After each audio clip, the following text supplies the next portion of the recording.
pus-filled bumps that develop under your skin. We got it all. Come on down, take a look. Take a look. Take a look. We got it all. Come on down, take a look. Take a look. Take a look. Take a look. We got it all. Come on down, take a look. Take a look. Take a look. We got it all. Come on down, take a look. Take a look. Take a look. Take a look.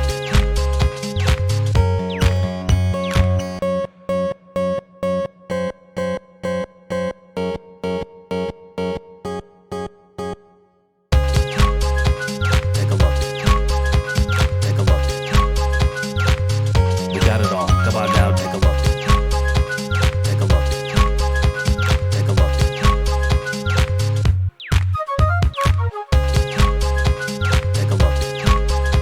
Take a look. We got it all. Come on down, take a look.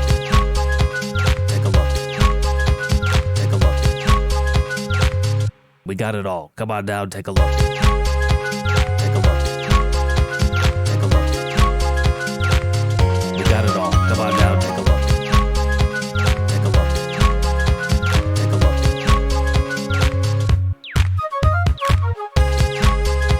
Take a look. Take a look. Take a look. We got it all. Come on down, take a look. Take a look. Take a look. We got it all. Come on down, take a look.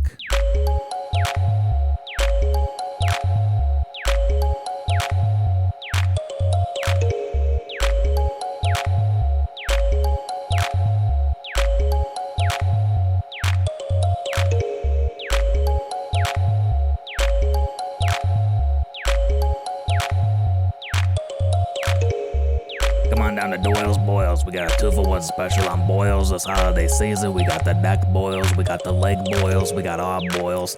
We even got a special on carbuncles, the pus-filled bumps that develop under your skin. We got it all. Come on down, take a look.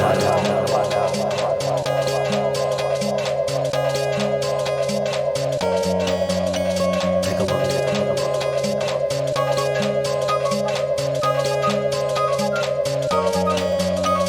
a look. The pus-filled bumps that develop under your skin. We got it all. Come on down, take a look. Take a look. Take a look. We got it all. Come on down, take a look. Take a look. Take a look. Take a look. We got it all. Come on down, take a look. Take a look. Take a look. We got it all. Come on down, take a look. Take a look. Take a look.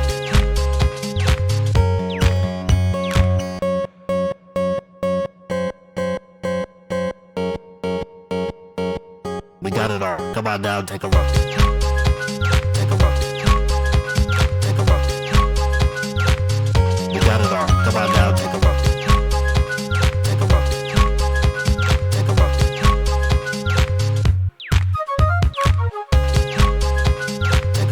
look. Take a look.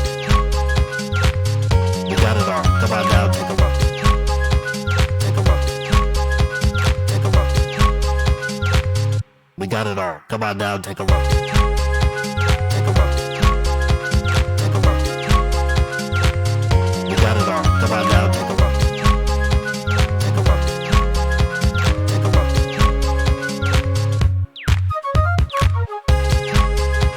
Take a look. Take a look. We got it all. Come on down, take a look. Take a look. Take a look. We got it all. Come on down, take a look.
develop under your skin. We got it all. Come on down, take a look. Take a look. Take a look. Good morning, everybody. Welcome to Morning Medley episode 506. Morning, Ombe. Good morning, Eusaria. Good morning, Liana. Good morning, Dar. Good morning, Pernetic. My mouse. That's what I forgot. I'll get it during the opening. Oh, thanks, Dar. I appreciate that. I like this sweater. It feels very old though, if that makes sense. It makes me think of, I think it's because of this. It's got like the cereal box fit. It's not like tapered at all. It makes me think of like the 50s. Hello, Tayfei. Welcome back. Oh my goodness, you came back. I can't be that bad then, right? Somebody came back. Thank you, Tayfei. Hello, Rename. Rename? Great morning, says Rename. Wow, you're positive.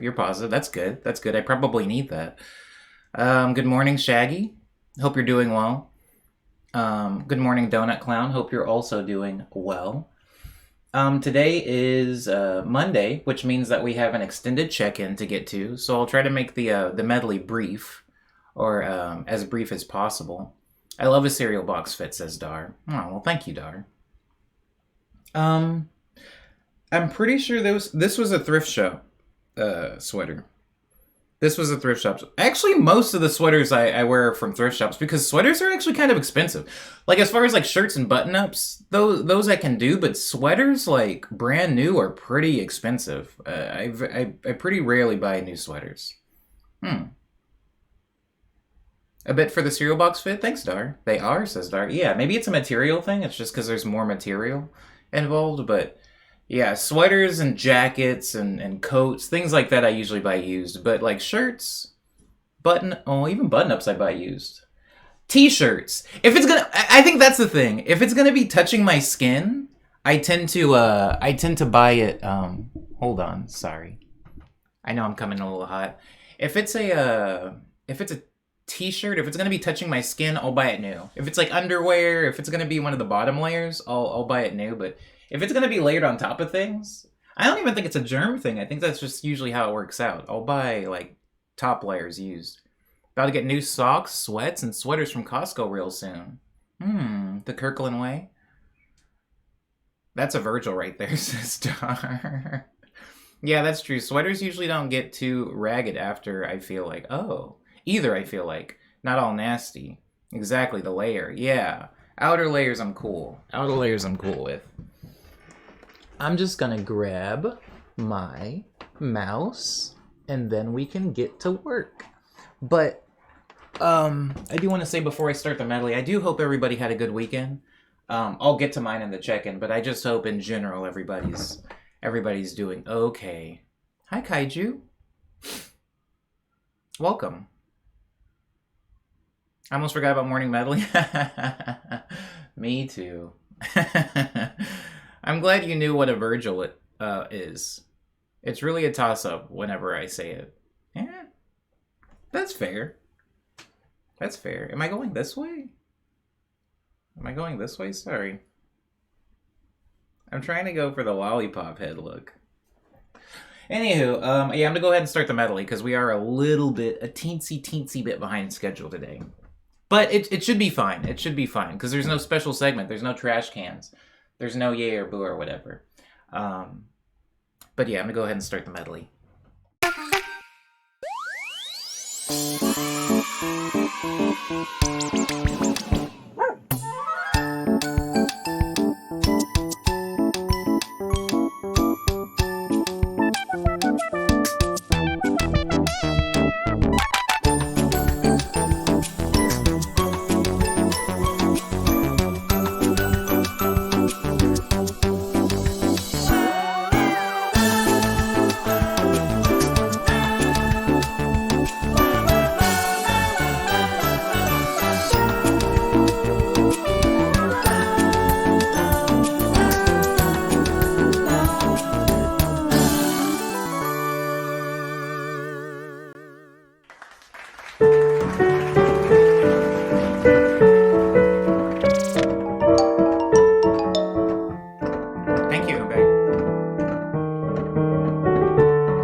your comment, Wise Lab. One day I'll achieve like a ray tracing stream.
his hair's getting really long.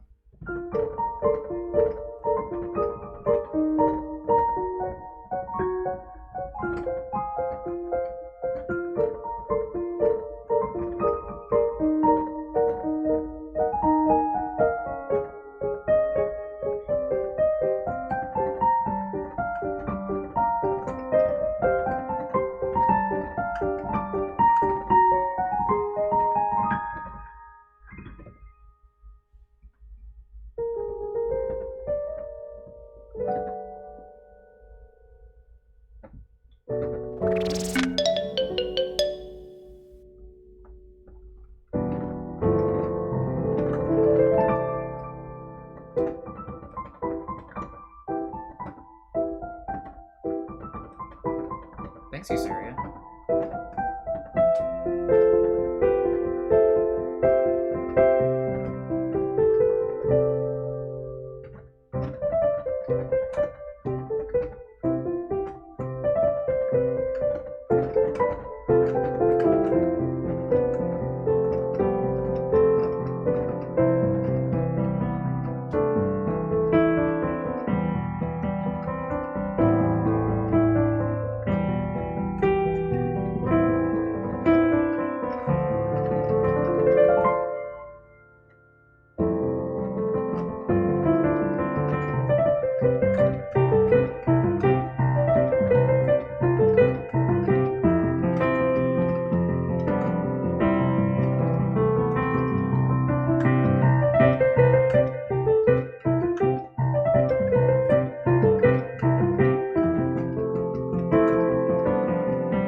Good morning, Cyber.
actually can't hear them.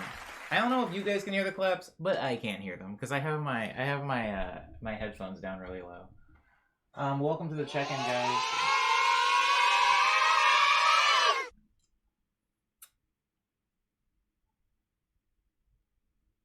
I think I over-teed my tea.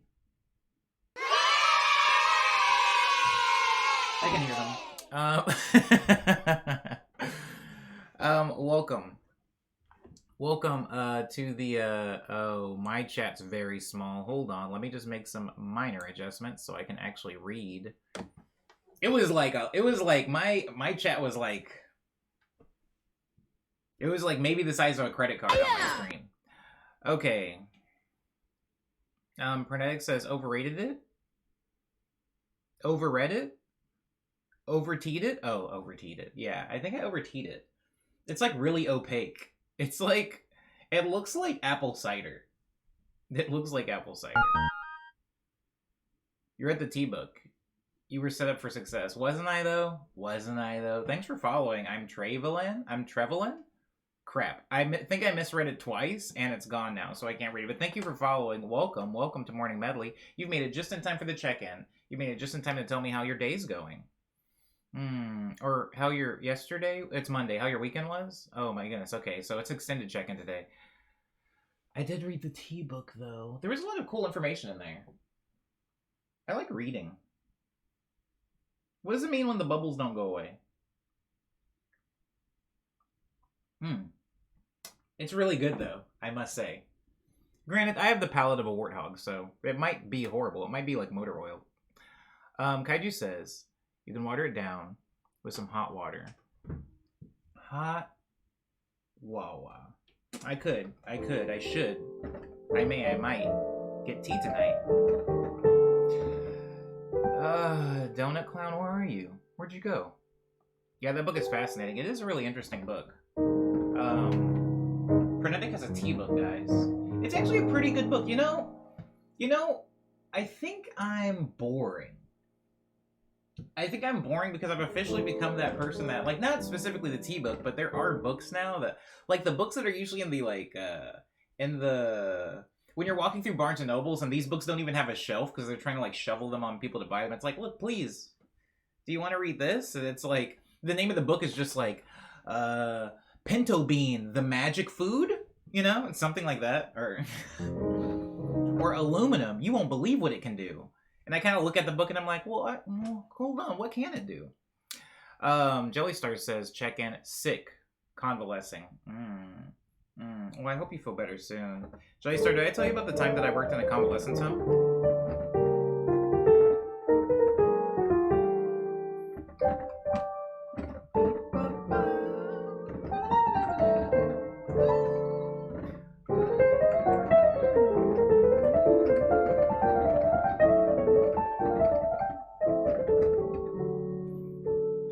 Micro says, hey, aluminum smacks, though. When I think of aluminum, I think of cans. I think of the Cannes Film Festival. I think of cans. Aluminium. I think of cans. I can't think of really anything else. Aluminum foil, I guess? Think of planes, says. Oh, crap. I was just in one of those bad boys. Hold on. My glasses are filthy. Ugh. Awful. I should have worn the clear ones today, actually. Guys, yesterday I was like firing on all cylinders. I was really truly goofed. Goofed off the biggest of bean. I was goofed big time and I got a lot done. Umbe says check in.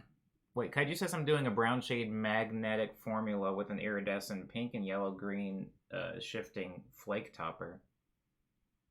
Are we talking about food? Hey, Amiibo, is that food? Kaiju, can you eat that? Umbe says, check in. I've been preparing for the open mic.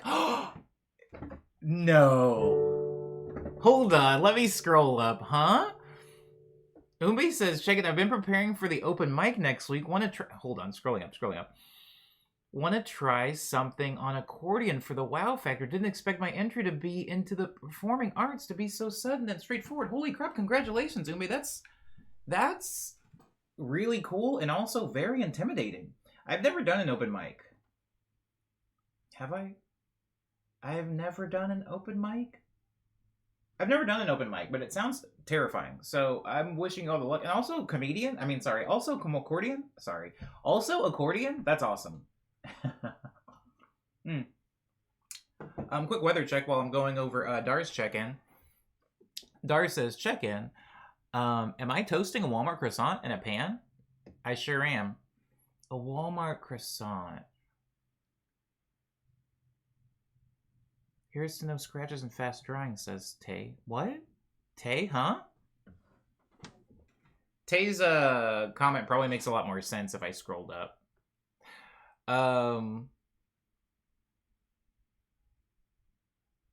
Or, oh, okay, you're talking to Kaiju. Oh, that's why Kaiju's comment didn't make any sense to me.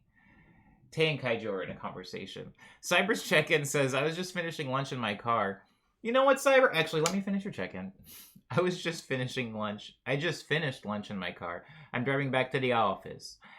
Have a meeting in an hour and I'm not ready. Need to prepare for that. I streamed again this weekend. Tried a new thing, but I still need to adjust a smidge. Coincidentally, I played Street Fighter 6 and honestly, it really is pretty good. Like I expected nothing, and I think I had fun. I just need to invest some more time in Arcade Stick for PS5 now. And yeah, need to figure out the most economic way to do that. I have no idea. I actually suck at Fight Stick. I'm a little controller dweeb. Fight sticks, I know fight sticks are more efficient. It's almost like shooters. Like people are like, oh, PC master race. But I actually suck at playing shooters with keyboard and mouse. I'm better at using a controller, even though I know it's the inferior way. I'm the same way with fight games. Fight games? Omni. Why would you think that's good? Or why would you think that's food, says Dar? Because I saw the word brown. I think I saw the word brown. And maybe I saw the word yummy?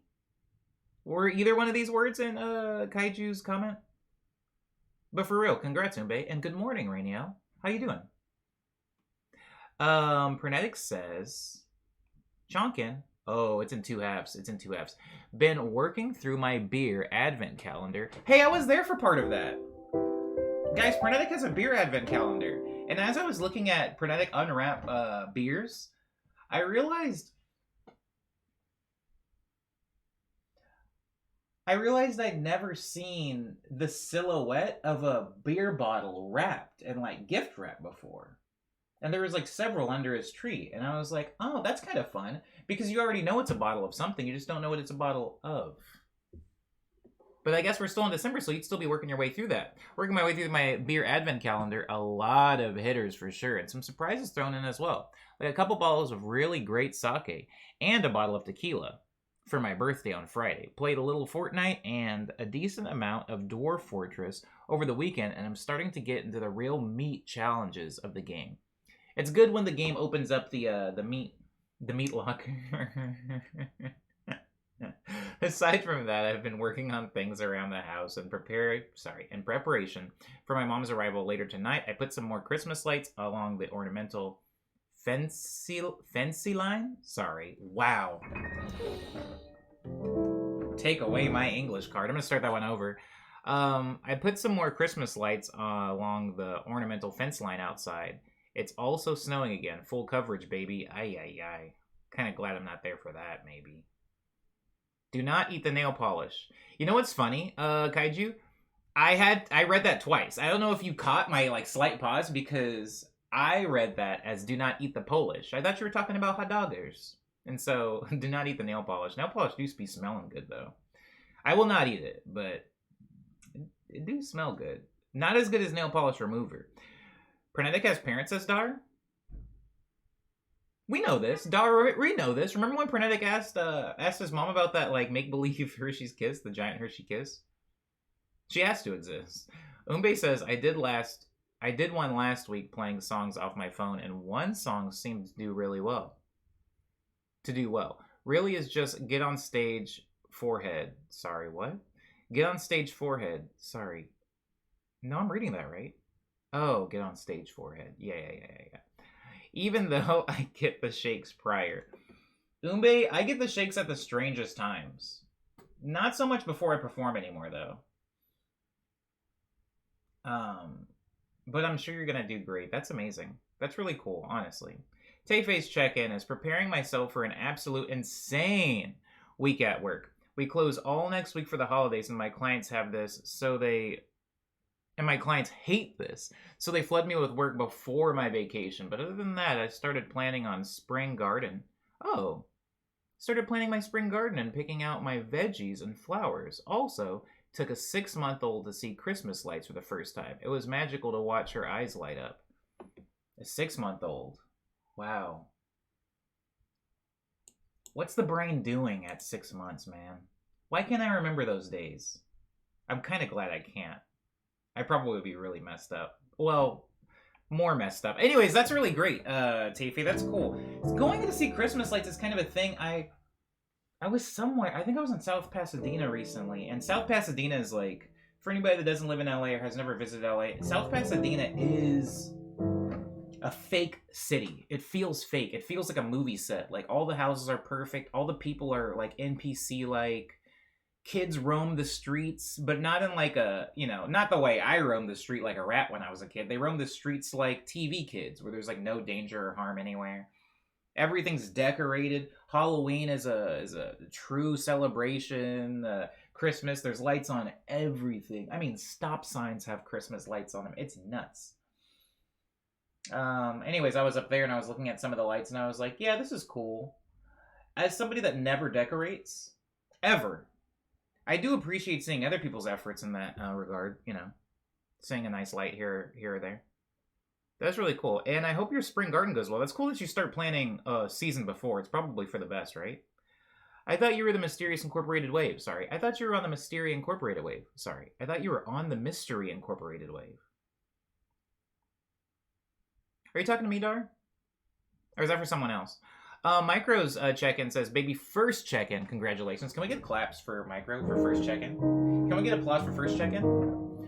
Baby's first check-in. Accidentally left my beef bulgogi. Accidentally left my beef bulgogi in reach of my dog. He normally doesn't go for food on the table, but it was too tempting this time. Aww.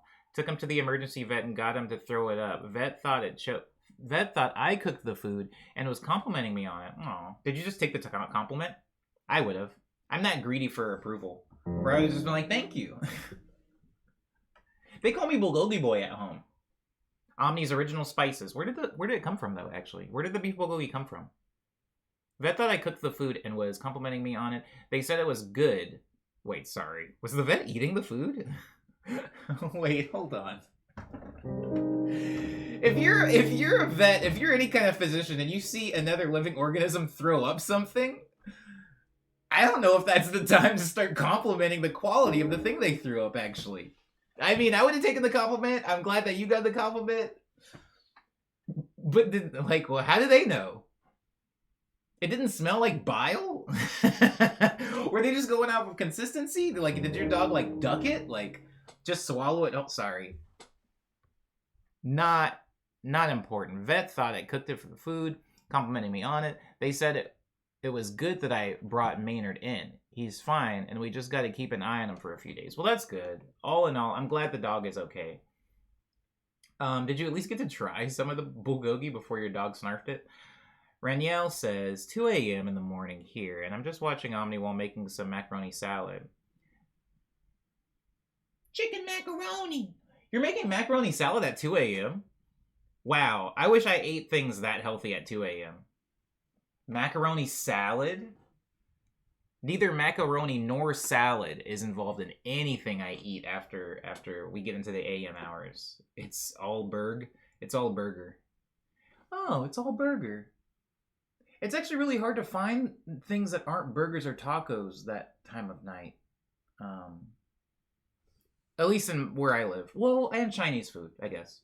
But not the kind of Chinese food you'll want to eat at 2 a.m., Like that weird, cafeteria stuff. Have you guys ever been to those Chinese restaurants that are usually, Actually, does your town have a Chinatown? If your town has a Chinatown, you know what I'm talking about. But it's you go into this room, and it's, cafeteria lighting, super fluorescent, and it's, everything feels both really sterile and also super dirty at the same time. and the food is like, well, it's like school cafeteria Subway style, where you go and there's like a sneeze guard and then a bunch of different like vats of stuff, kind of like Panda Express but scarier and in the wee hours of the night. That's what you get for 2 a.m. food here, as far as Chinese food, and it is nasty. Frenetic says, yeah, Brie put together a beer advent calendar for me. She does it every year. It's always something I look forward to. I wonder if there's enough ginger beer to make a ginger beer advent calendar. There absolutely is enough ginger beer. Ginger beer is vast. And let me tell you, I only like about 40% of what I've had. But that Rachel, she knows what she's doing. Is she alive? Is she still alive? Because I'd like to meet her. Kaiju says, Omni, no. What, about sniffing nail polish? I had such a fun childhood. Jen Suda says, check-in, I've finally been freed from my Monday morning meeting. And I'm so excited for tomorrow because I took it off with a group, to get a tattoo with my siblings. Oh, I don't have any tattoos, but I've heard good things. Kaiju's been talking to me about Kaiju's, was it? It was you that was getting the long tattoo, was it? Who was it that was getting the long tattoo? Was it you? Actually? Now I'm confused. Somebody was getting a tattoo and it was like taking a minute. And I was like, is that good? Is an hour good? Prenera bread.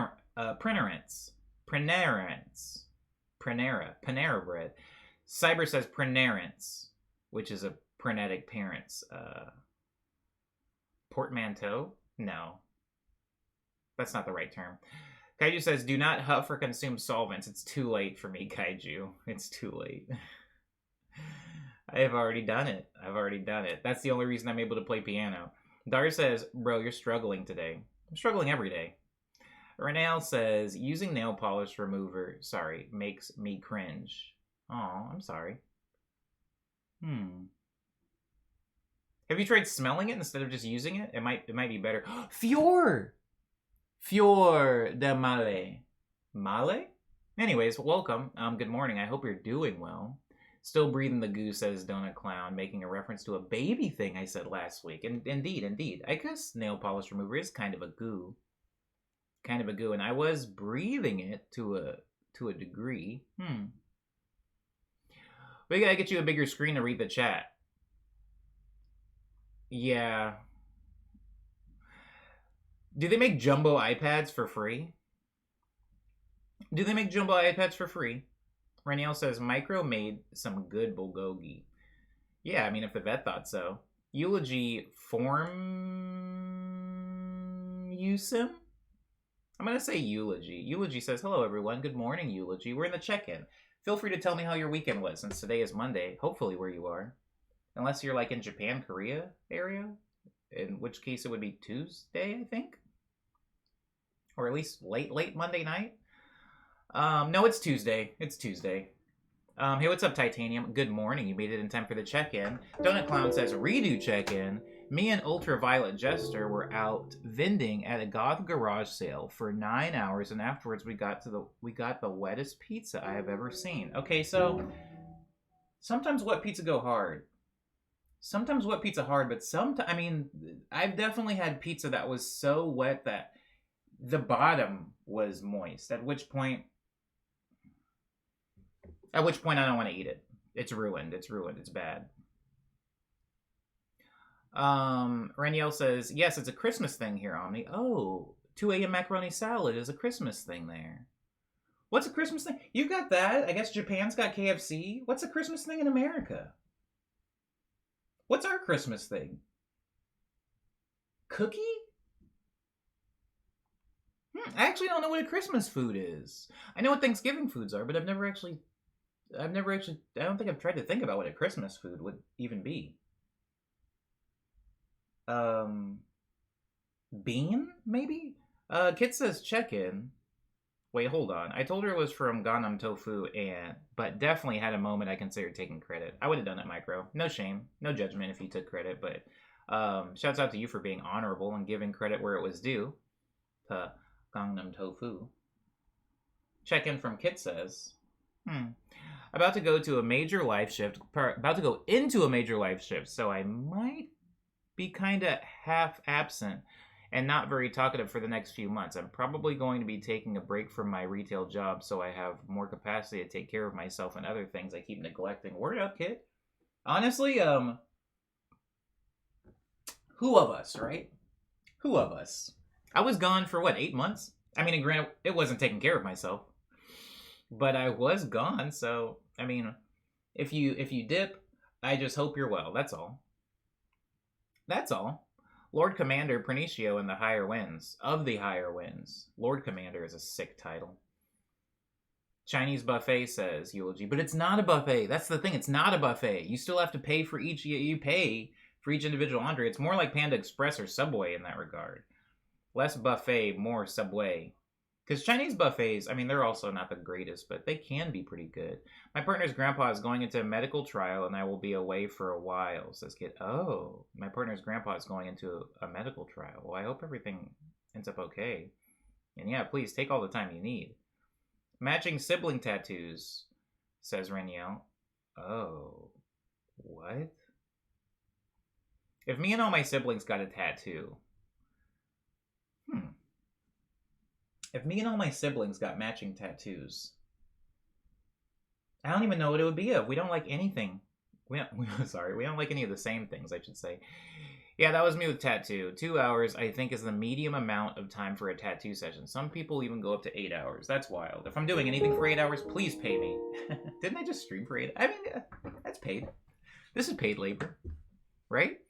Jinsuda says, yeah, the last tattoo I got took 4 hours, but I keep taking breaks because... Ouchie, ouch. Ouchie, ouch. I forgot how many nerves are connected to the leg. Yeah, I guess I'll never know. Unless somebody, like, chews on my leg or something. It only Tuesday, says Pernetic. What? No, it's Monday. What? Tayfei says, hey, Omni, I redeemed a random question, but I didn't make the sound notification. Well, thank you for letting me know. Guys, if you made a thing and it didn't do the thing, please let me know, because I'm not intentionally ignoring you. My question for Tayfei, redeeming a random question, will be...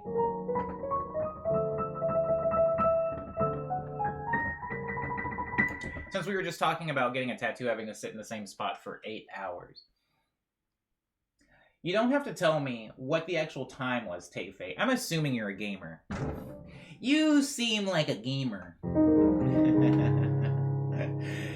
Can that ever be received as a compliment? You give me gamer vibes. Anyways, you seem like a gamer. What is the longest amount of time you think you've put into a game? Like, you don't have to know the exact... It could even be like a handful of games. But if you could think in your head, like, what's the game where you feel like, in your life, it has claimed the most hours of your life? You've sat... and poured enough of your life into this thing. Eggnog, mayhaps, says Jinsuta. Eggnog. Thank you, Jinsuta. I do need to get some eggnog. Christmas burger, says Umbe. Greed, says Kid. Jeez, says me.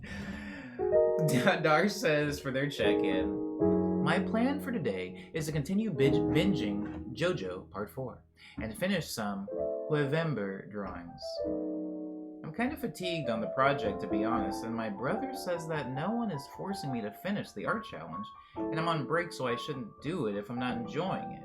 And I'm trying to explain to him the artistic integrity required to do the dog body work of any creative project, and it's not working. Even though I like hearing it, this is a really, like, weird, bad back and forth, Dar. When I am working to the point of misery, I actually do appreciate when somebody comes up and they say, Omni, you don't have to do this. It's kind of like part of my process. Somebody coming up and going like, Omni, this is hurting you. You should stop. You don't have to do this. And then me going, get out of here. And then finishing it. That is like the best rhythm that I have in my work life cycle. It's working to the point of misery and somebody being like, hey, no one's making you do this. And then me going, like, quiet, I'm making me do this.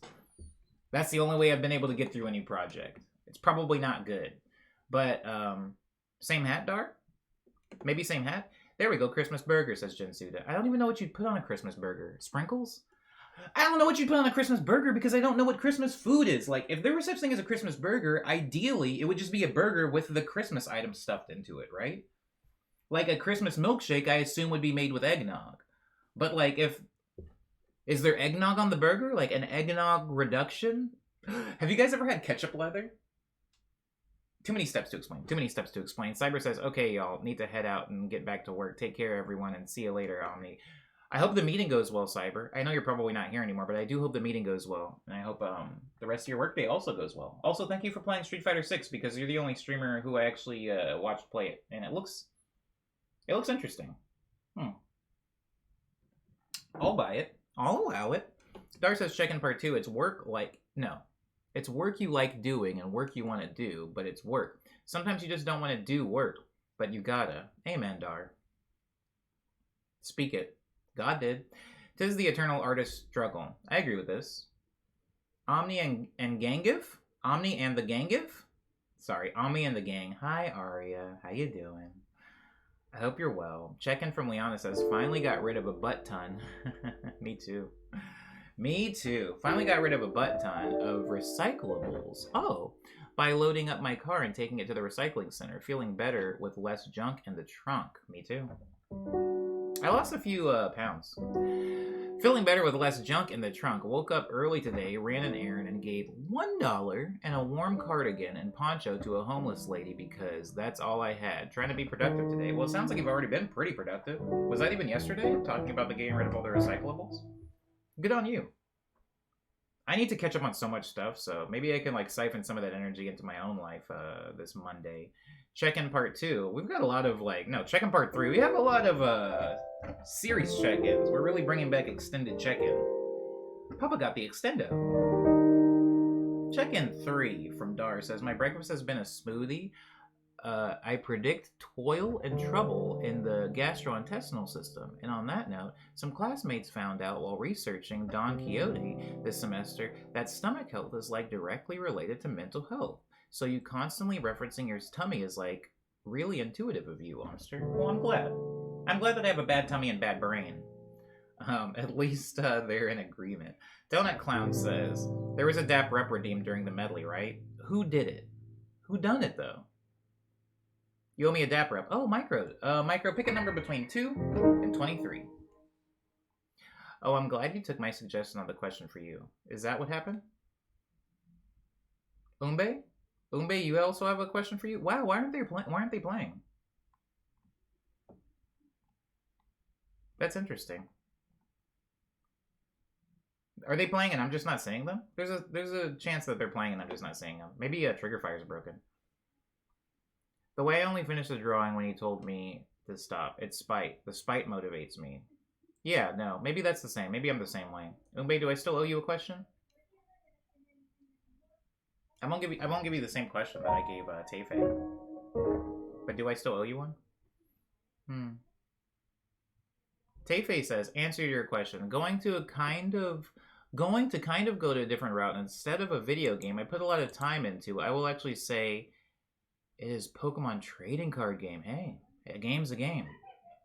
Hours upon hours searching for cards, building decks, playing battles, and not to mention my life savings. Oh no.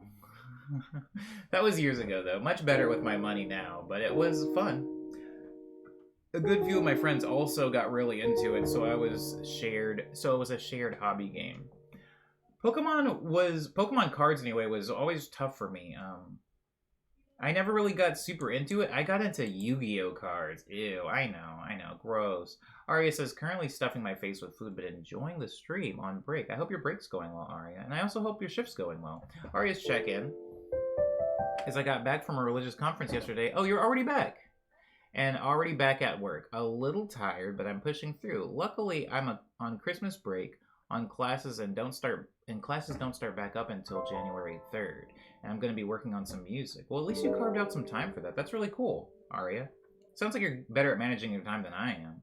Dapper Up played the question for you, didn't? Oh, okay. Cool. Sorry for anybody that did redeems during the medley. I was like, I think my eyes weren't even open for parts of it. I mean, you changed the caption of the redeem. I did, Dar. I did take your suggestion. Thank you again for that. Micro says, Dapper Up, whichever number is the diagonal stripes. I think it might go with the sweater. Oh, how considerate, Micro. Wow. Fashion over function. I like that. Or function over fashion? Or fashionable function over RNG? Well, Lindsay says good morning. Good morning, Lindsay. Yu-Gi-Oh! Gang says Titanium. Titanium knows what I was on. You lose, Kaiba, says Liana, making a Yu-Gi-Oh! Reference. The Duel, says Teife, making yet another Yu-Gi-Oh! Reference. Y'all know what was up. Fashion Souls, IRL. Godskin Apostle being played. That's hard.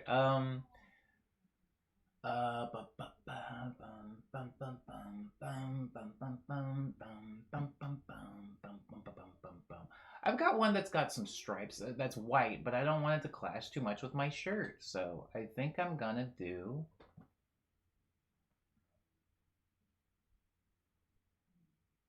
Oh, I've got one. Well, I'm getting that. Look at the weather. It's nice. It's great. Blue skies. Solid blue. Solid blue. Nobody redeemed Firo, did they? Because I'm already standing up, and if they did and I just didn't see it, I can grab him now. But if they didn't, I'm gonna sit back down. Word up. I'm just gonna sit back down. Wow, that's nuts. Oh.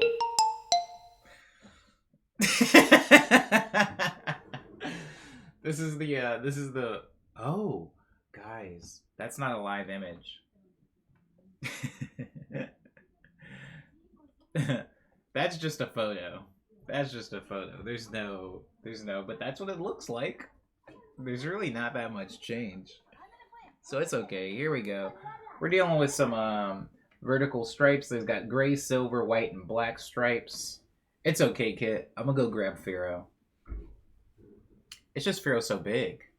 And then I'll scroll up because I think I missed a couple of checks in. Who was I with? I was with this girl Elena when I was in Seattle. And she was like kind of judging me for not knowing who the Sanrio characters were, and it was weird. It was like kind of strange. She was like, "Wait, you don't know who blank blah blah blah blah is?" She was like, "You look just like him." And I was like, "I only care about one Sanrio character, and Sanrio doesn't even care about that character." So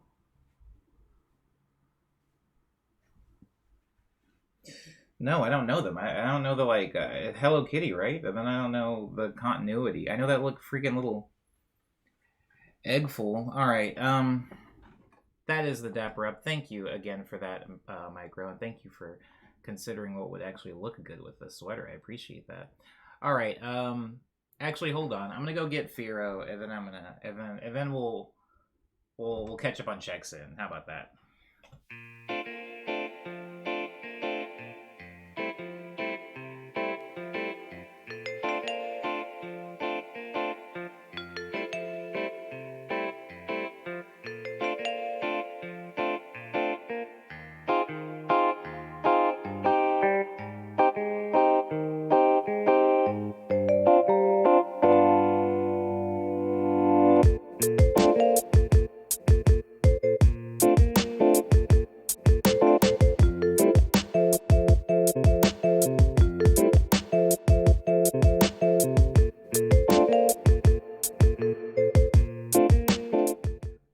Bro, it is such a like very, what's the word I want to use? It's a very tenuous setup we've got here. Everything is just held together by wires and sticks. Like if I move too much in one direction, like the internet goes out, my plants all die, and my mic explodes. Okay, catching up in chat. Lindsay says, check-in. Trying to get over a headache right now. I had something else to share and check-in, but it's escaping me now. That sounds like me.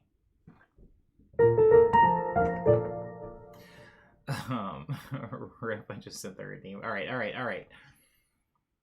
The one I was thinking... Not the one I was thinking, but I kind of like that, though. Oh. Yeah, it's hard, because I have so many bow ties that there is, like, 6 ones with, like, the stripies. The stripies. Were you thinking of the one that's white that has just black stripes on it? Or were you thinking of the one with the really fine stripes, perhaps? Mayhaps? Kaiju says, check in. Been listening to Dream Dream. Gleam? Been listening to Gleam Dream a whole bunch. Have listened maybe 10 times all the way through now. Been slowly working on getting my desk cleared off and stuff organized and stored in the house. Got the supplies I need for making mini pumpkin pies. Ooh. Got the supplies I need for making mini pumpkin pies. I wish I could do all the checks in like a Parappa the Rappa rap style. For my debt holiday meeting party. For my department. I read that B as a B. I was like, dang, people have debt holiday meetings? Yuck. For my department holiday meeting party. Got a nail polish stuff. Oh yeah, the smell good. Got my nail polish stuff actually set up, but not with enough time to paint my nails before bed, so I'm doing it now. And it's got me almost 3 hours later leaving for work than I hoped. Jesus Christ, does it take that long? Me wouldn't know. Liana says, you know my melody and Bats Maru because of me, I guess. I know of my melody specifically because of She Who Must Not Be Named. Bats Maru, I'm not certain of. Is Bats Maru the penguin? Is Bats Maru the black one? Yee, that goes, says Micro. Bad bats. Ring's shame bell. For some reason that made me think of Elden Ring. Oh, probably because of the word ring. I love this Be Right Back scene, says Pernetic. Oh, thank you. Thank you. I appreciate that. Thanks. You know what? It was because, here's the thing. Morning Medley happens in the morning, and all of my cards had the, like, my night sky star rush background, and I was finally like, you know what? I have a phone, and LA has, like, sick clouds. Why don't I just record, like, freaking 5 seconds of clouds?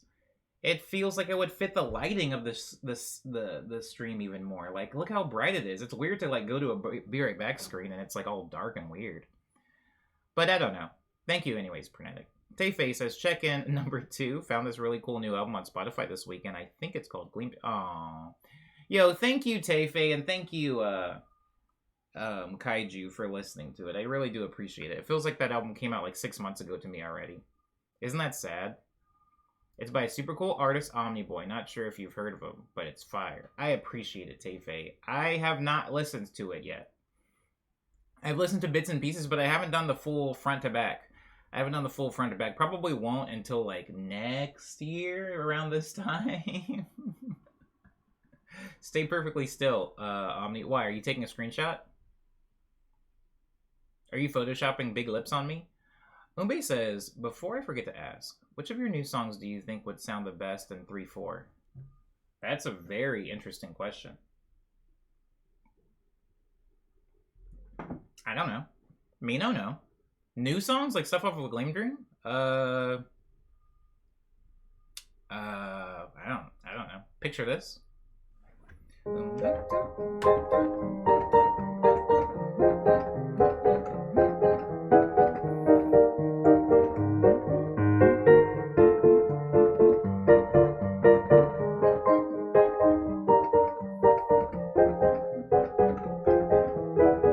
Does that sound fine?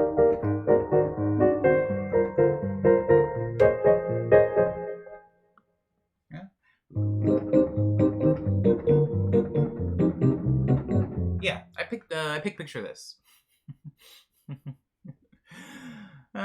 Give us your check-in, Omster. Is this the post-album release glow? Nope, it's just the morning sun. But I will do my check-in last so that I don't get even further back in chat. Or I'll do my check-in once I get to the bottom of the chat. How about that? The one with the wide stripes with the gradient, but the white is on, but the white on this one works. Oh, I know what you're talking about. I'm looking directly at it. Yeah. The wide stripes. Yeah. For sure. I sees it. Me sees it. I think that's the only thing that could make it creepier, says Dar. If rats were in 3-4? Perhaps. Yeah, he black, talking about Bats Maru, Liana. Or, I guess, more tonally dissonant. Dissonance. Yum. Kaiju says, I always underestimate how long painting my nails will take. I don't think it usually takes this long, though. It's mostly because I'm doing a magnetic formula polish, so I have to hold a magnet over my nail as it dries for at least a minute on each coat. That sounds very complicated. You didn't ask me, but I answered, says Dar. Greem makes very good use of the 4/4 time signature. This is very difficult. I think, I mean, 4/4 is 4/4 is like, that's the pop rhythm. But I didn't want the song to be, what, I don't want to talk about it. But like, obviously, like Nice Dream, Love Dream, Speed Dream, there's a lot of like, ooh, let's get funky, like doing a lot of like weird stuff.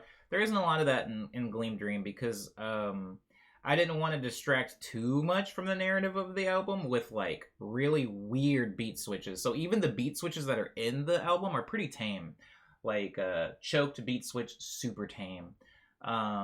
Broke Boy beat switch, pretty tame. Once I explained it in last Friday's stream for sure. Umbe still needs a question when you get a chance. Thank you, Tefe. Umbe, my question for you.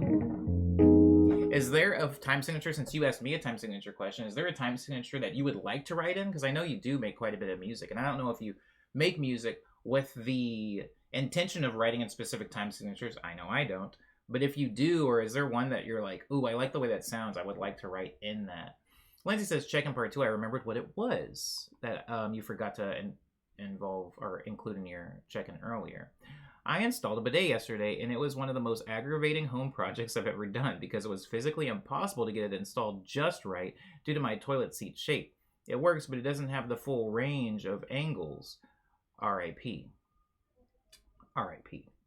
Started reading a fiction novel for the first time in 800 years, so that's been cool. And just trying to get stuff done before it's holiday crunch time. Amen to that. Screw holidays. But I will say, as far as like reading fiction, I'm the exact opposite. It's really hard for me to read things that aren't fiction. Like the most non-fiction reading I got was when I was at Pernetic's place and read that like little tea book that he has. But I need like I need magic. I need spells. I need somebody punching somebody. I need like waves crashing, magic happening.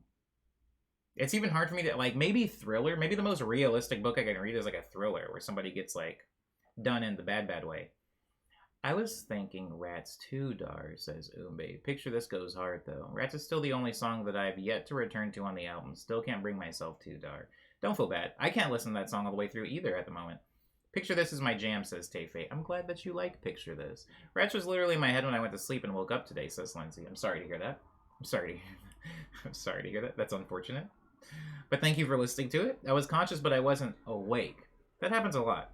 I spend a lot of my sleep time aware that I am asleep, says Dar. I do some of my best thinking in my sleep. I do some of my best writing in my sleep. I'm going to get started on my check-in really quickly. Ooh.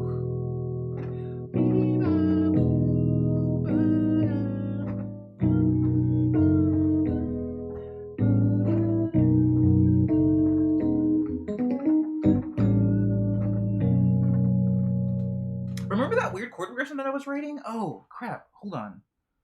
Searching memory. Searching directory. The chord progression, that is weird. Oh, how did it start? Oh, no. I'm going to have to go all the way back to 501. I know it had... No.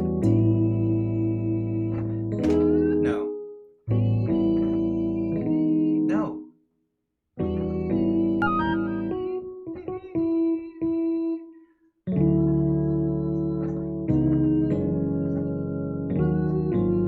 It goes...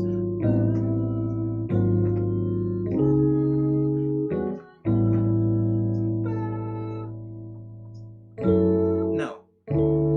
There we go.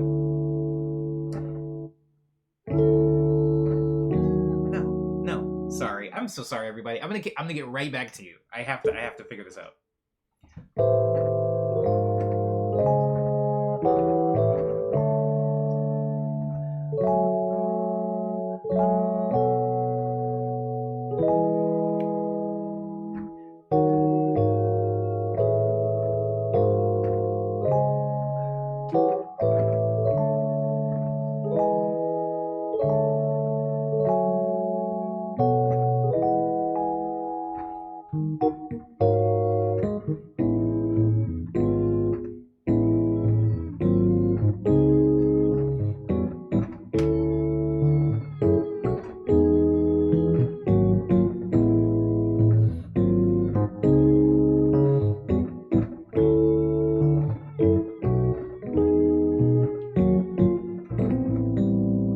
get it. I'll get it after this. I'll catch up, but that's close. That's close. Donut Clown says, why invested in the arc of this chord progression? Oh, very invested in the arc of this chord progression. I'm so close. My pinky is just all messed up, so this. No, it goes.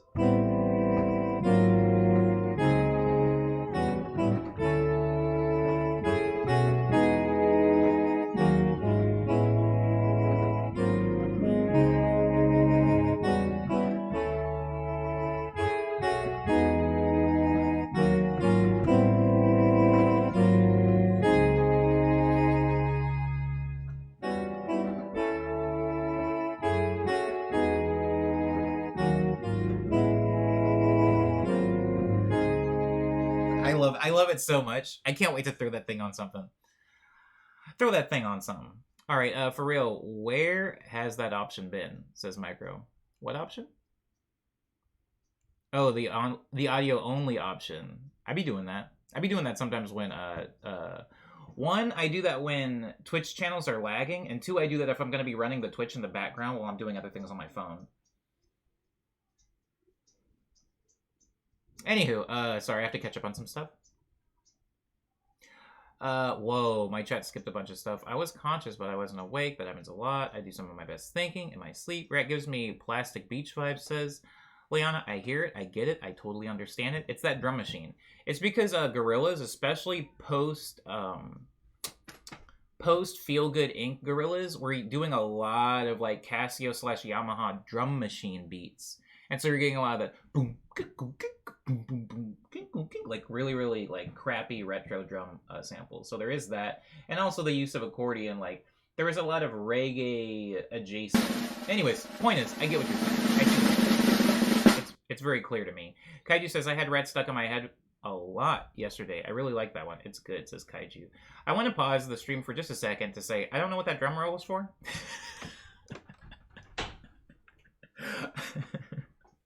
I also want to say I did not. Let me just keep going. No, I'll say it at the end. I'll say it at the end. To be clear, I haven't read that many books lately, period. But what I have read is either memoirs or notive fiction, is either memoirs or nonfiction theory stuff. Interesting. Umbe says, okay, so there's a song I really like that's definitely 4/4, or at least I think it is, but the vocals is doing this weird 7-count singing pattern that's so funky. I'd like to make something like that one day. Ah, a polyrhythmic fan, I see. Definitely get deep into those polyrhythms.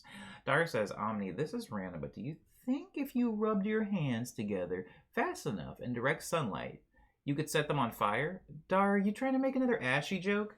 Yo, you hold on to the wildest grudges. I called you Ashy once, like a year ago. Start a fire. No, I don't think I could. I think I'm too moist. Lindsay says I want to read more again. I enjoy it, so I don't know why I ever stopped. Look, I freaking messed up the thing. There we go. Please read more. To be fair, though, Lindsay, the only reason I read as much as I do is because I have to get on the train a lot. I realized that yesterday because I just straight up stopped reading the Ring series that I was reading until I got back home, and I was like on trains a bunch, you know. Lots of reading on trains. I don't know why I thought this, says Dar. I don't know why you thought that either. I'm lurking, but I'll see you later. Goodbye, Arya. I hope you have a good day at work.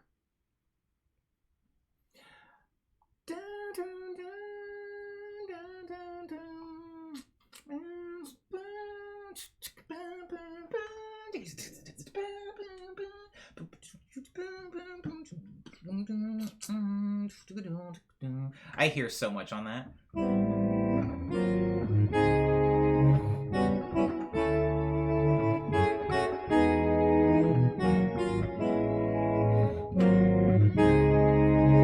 Ugh.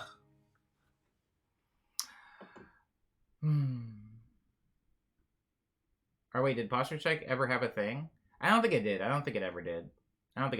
But my posture is straight, erect. We interrupt this broadcast to tell you that the drum roll is weird, right? Anyway. Yeah, I mean, I like it, though. I like all the sounds. Once? That wasn't an Ashy joke. Says Dar. Don't try to clean it up now. I didn't even remember the Ashy thing.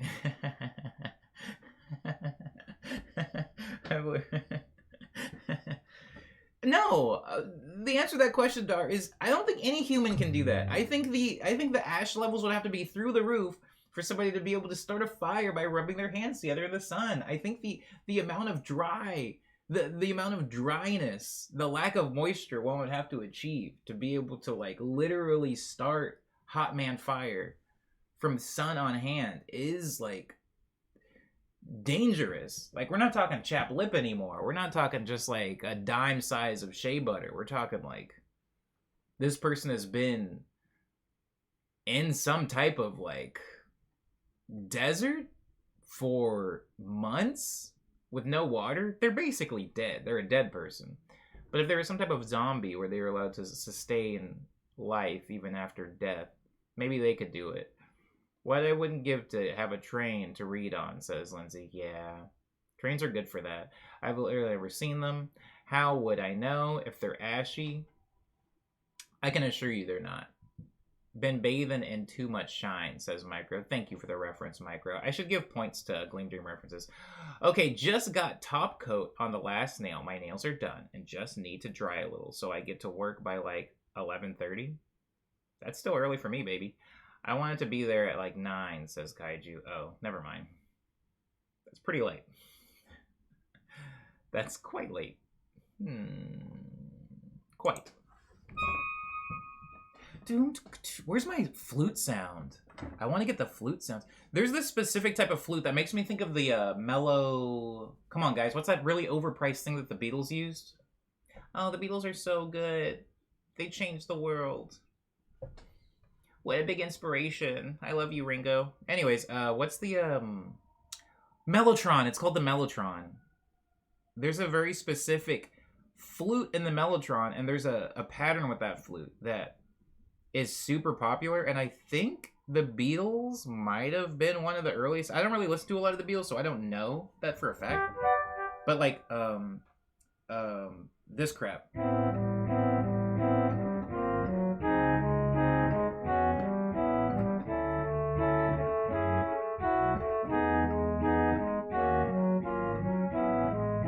Like that whole...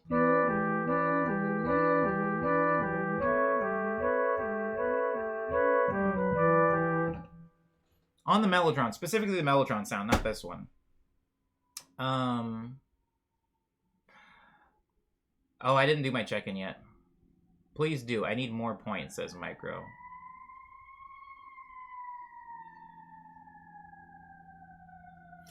Tayfei says, I wish I was able to sit down and read, but I don't think I have an inner monologue. So reading is kind of just mush in my brain. Sorry, that's not funny. It's kind of funny. It's kind of funny. Because I tried to imagine what that mush would have sounded like. But yeah, reading... Even when I was a kid, most of my reading was done because I didn't have any friends. So when it came to like lunchtime, after I would eat food, I would just read. There was a specific spot on the steps that I used to sit and read book. And then after school, I would read while I was walking to work. And then at work, I would read on my lunch break and read on my 15-minute breaks. And then after work, I would read while walking home. And this is how I got through books, because I wasn't going to read once I got home. Because once I got home, it was video game time, baby. And so... yeah, like if I don't have a commute, I don't read. In fact, when I first started working from home, like when I quit my last like retail job and started working from home, I didn't read a book for like a year, maybe 2 years. Like it was a minute before I read a book again. It was because my commute was gone, and that was kind of my one space where I could read. I have to come back to say I saw a crackhead light a blunt, and it was just his thumb and jeans. And sorry, there's no way I read that comment right. So a crackhead light a blunt with just his thumb and jeans. Oh, I guess jeans have a lot of friction. I don't know how this happened. I don't have a visual, but I saw somebody do something kind of weird yesterday too. I'm not gonna say what it was because I try to keep it clean in here, but I saw somebody do something kind of weird on the subway. I love how you physically cannot bring up the Beatles without mocking people who overvalue their cultural impact on art. I know. It's really petty. The Mellotron sounds great for evil beats, to be honest. It does. Does it sound like it should cost $3,000, $4,000, $5,000? No. Do you know what $5,000 sounds like? Not a Mellotron. That's for dang sure. Kaiju says, by the way, everyone who's got points contribute to Plant Buddy goal. Thanks, Kaiju. The plant will thank you. Dar says, ooh, check-in number 5. Dar's just going hamburger on checks-in. Check-in number 5 from weeks ago. Aang's automaton finally arrived in my mail in the past few weeks. His name is Fletcher, and I want to spend this winter break learning how to play it. That's actually kind of fun. Automatons are really fun. They're fun to play with. Umbe says, I think the thing that throws people off with reading and thinking... Sorry. With reading is thinking there's a time limit or some rush. Just read at your own pace. If it takes you a year or two to finish a book, that's fine, says Umbe. I agree with this. Thank you, Lindsay, for contributing to the plant. Umbe says, but yeah, having a space to read is more important. That's why I force myself to go to the library. Amen. Same. Right? Like, technically, I can work all day from here. I work from home. I quote-unquote WFM.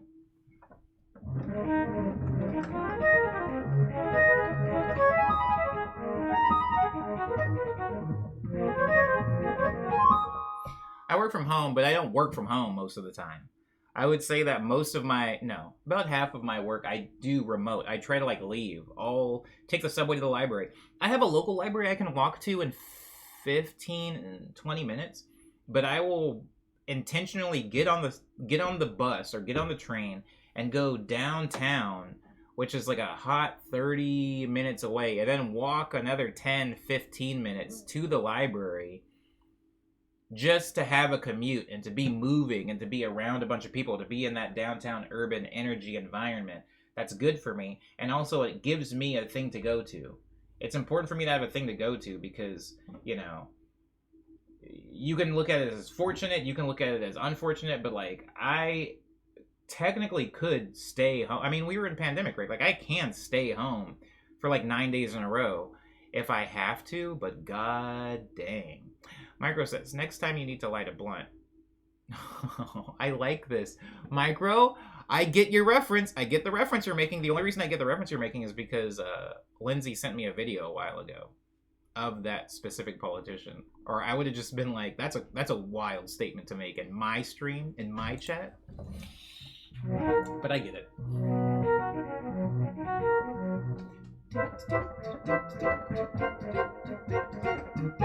I'm not gonna lie, this part does sound like Bowen.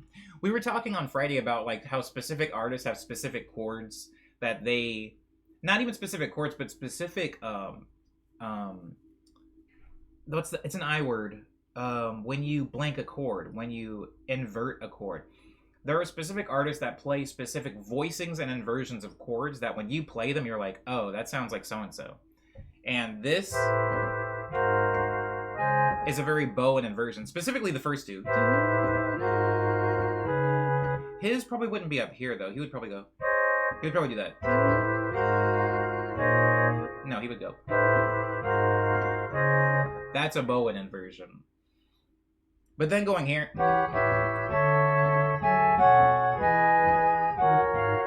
Those are mean. Those are very mean. But I even hear, especially because of the flutes, reminds me of the bridge from My Time, or is that song? Yeah, I think it's My Time. My Time's bridge.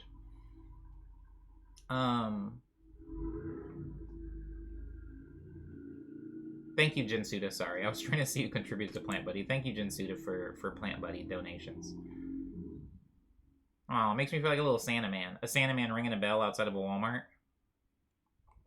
You know what? I don't actually see those things in LA. Sorry, those people. Those things? Jesus, Omni.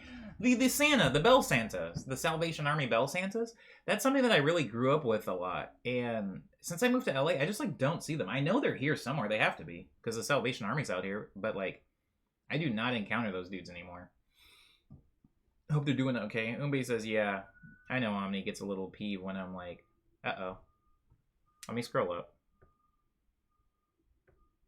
That's a Bowen type beat. But it be true. I'm sorry, says Umbe.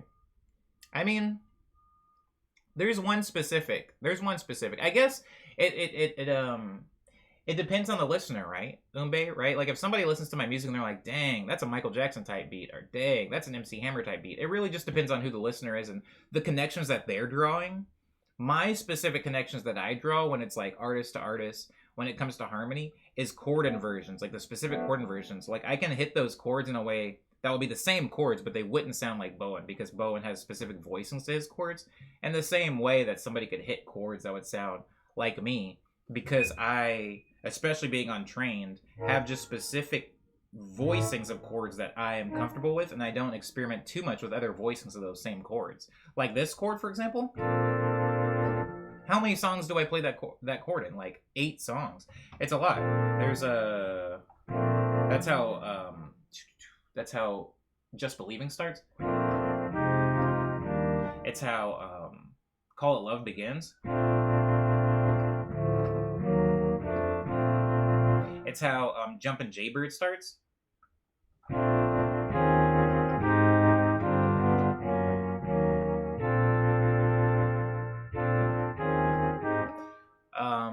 It's how what's that song called? What's this one called, Leon?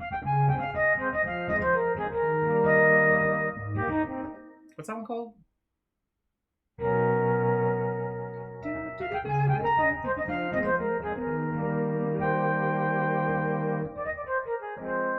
Double Lutz. It's how Double Lutz ends. Double Lutz ends on that chord. I use that chord a lot, and so somebody might say like, "Oh, that's an omni type thing." As somebody who's listened to a lot of Bowen type stuff and actually written music with Bowen in the room with him, I wouldn't say our beats are similar. But this specific thing, absolutely, that is very Bowen. I can admit that. I can hear that too. But again, I think it's all relative. It's all based off of the ear. It's kind of how like somebody can say that like Babel Girabelto sounds like We Shop Channel music, because it's like if you haven't heard a lot of bossa nova, then yeah, those two things are probably going to sound the same. And the same way that because me and Bowen use a lot of jazz chords and wood instruments, it's like, oh, if you hear like flutes doing jazz chords, does that sound like Bowen? To me, no, because Bowen doesn't use those chord voicings. But I can see somebody who doesn't listen to like a lot of that type of music being like, oh, that's a Bowen thing. For sure. But there's one song specifically, Umbe, that I made in a stream that is 100% very Bowen-esque, and I never finished it because I don't want to anymore. But it is like, even while I was making it, I was like, yeah, this turnaround does sound like Bowen. Because Bowen also leans heavily on side sticks. Side stick rolls is like his thing, like how hi-hat rolls are a trap thing. He uses a lot of side stick rolls, and that is not a me thing. And in that song, I was using them, and I was like, oh, this is definitely a Bowen thing. Omni, you get so close to the bottom of the chat, and then you find something worth dwelling on. Boom, 12 more messages to scroll. Yeah, it seems to be the rhythm. The rhythm of the morning medley stream. Yeah, so hold on. Let me scroll up a little bit. Mario chords right here, says Micro. Like the game over from Smash Bros. 2? No, sorry, Super Mario Bros. 2. I forgot what I was doing.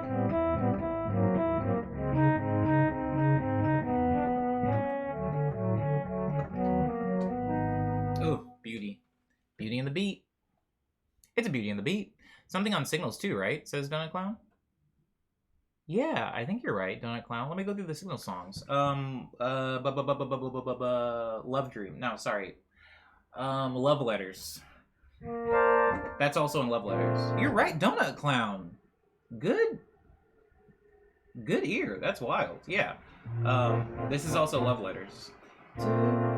It goes.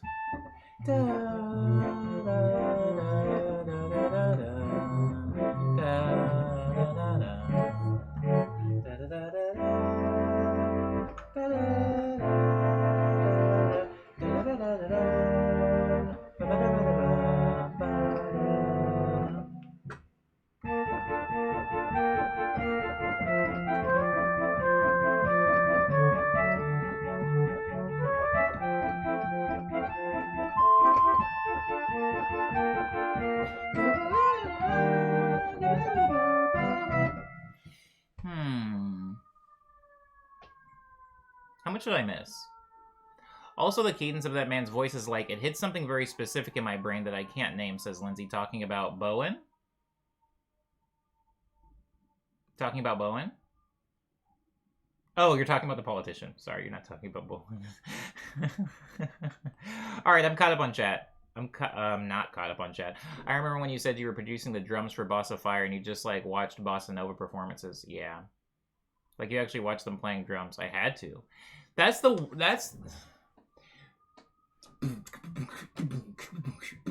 I mean, I'm doing a horrible job with my mouth, but there's a very specific thing that when I hear Bossa Nova drums, my body does this. It's like this weird lurching thing because of the kick, where the kick is.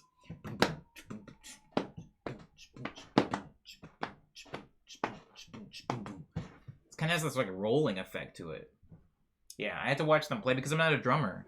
You know, it's kind of like if you're trying to arrange for flute and you're not a flautist, you kind of have to watch a flautist play and listen and go, oh, so these are the things you do. These are the things you do. 2 moods when I'm reading. Same page for 30 minutes and 100 pages in 30 minutes. No in between. I feel that, Dar. Especially when I'm reading books by Charles Darwin. Charles Dickens. Jesus. A lot of Charlies out there. If I'm reading a Charles Dickens novel, I'll either like blaze through like 10 pages or I'll just be stuck on one page forever because that fool won't shut up. I do not like the way Charles Dickens writes. I know it was probably super hot when it came out, but god dang, I do not like the way that man writes. It's too much, bro. It's too much. Any Dickens wow, I almost said something that would have naturally came out but been very inappropriate. Any Charles heads in here? Anybody really big into the Dickensian storytelling mechanic? I've read quite a few of his books, and I think it's important to read a Charles Dickens. No, not a whole book. It's important to read a Charles Dickens page, and then read a Charles Bukowski page, because they both, to me, represent two extremes of a spectrum of somebody who's like, I'm going to spend 3 pages describing this person's hair, and it's going to be beautiful. I'm going to paint a beautiful picture. You're going to feel like you've known this person your whole life after I get through describing them. And then there's Charles Bukowski, who's like, he looked exactly like how you would expect a middle-aged man who has a poor relationship with his kids to look like. And even though that's not super descriptive, you in your head are like, I can fill in the gaps. I think I've seen this man before. And I'm not saying one is superior over the other for sure. They're just 2 different ways of getting the same thing done. But I think as a reader, Bukowski is a little less exhausting for me, especially since Bukowski books can be like 200 pages and Dickens books can be about 500, 700 pages. And so it's like, hey, bro, like, get to the point, please. Shaggy says, check in. I'm trying to put down a weight recently. Sorry, I'm trying to put on weight recently. So at the start of it, at the start of what? At the start of At the start of the stream, I put together my new super basic workout bench, did some exercises with the new resistant bands, and now I'm sitting here with a whole plate of bacon fresh out of the oven. Living the good life. We're living the good life. That's actually really cool, Shaggy. I also need to put on a few pounds just because I lost some during the break. I worked out this morning and I did my triple decker peanut butter, but then I made a smoothie with I should have put a coaster under that smoothie. Jesus, Omni, please. Sorry. Anyways, I made a smoothie with some like fermented apple juice, and it was a kick in the glass. The kick and snare syncopation is the foundation of bossa nova, not snare ram. Agreed, Dar. I read the entirety of Roald Dahl's BFG, Big Friendly Giant, while waiting for my cousin in the hair salon for like 3 hours. Did you like it? I don't know if I liked that book. If I remember correctly, Dickens writes like, says Kaiju, because he was paid by the word. If that's the case, then get your money, Charles, but god dang, that is a chore to read. Micro says, he's dead now, so. I said get your money as if he was still getting anything. Micro says, I did not know flautists were called flautists, but I imagine the professional who makes flautas. Oh, I love me a good flauta. I think those are called flauta artists. Flautations? Flautationals? Flauties? Flouties, Dar says, I thought I could just glue the sole of my gym shoe back on. Apparently that's not enough. Yeah, it probably wouldn't be. There's a lot of engineering that goes into holding a shoe together, and the type of glue you have access to is probably not going to do the trick. It works for the moment, says Shaggy, talking about a big glass of iced tea nearby the whole time. This is me, baby. Except it's a little mug. It's room temperature now, but I did sweeten it. I did put quite a bit of simple syrup in this, you know, to wake up the boy. Wake up the boy. Flautistas. Thank you, Kaiju.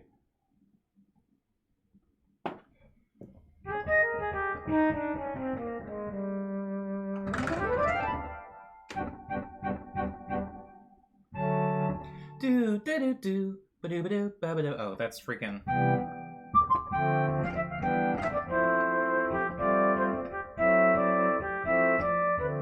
I can't remember what that was. I'm an idiot.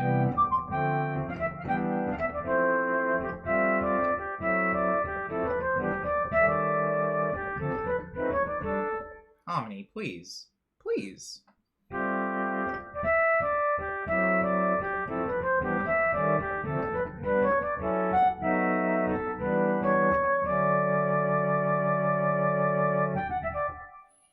It's the Apocalypse theme.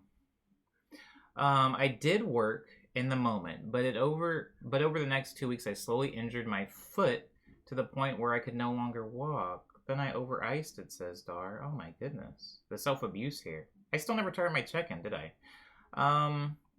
My weekend check-in is my album came out on Friday. We did a production stream where I didn't actually do much producing. I just explained how some of the songs are made.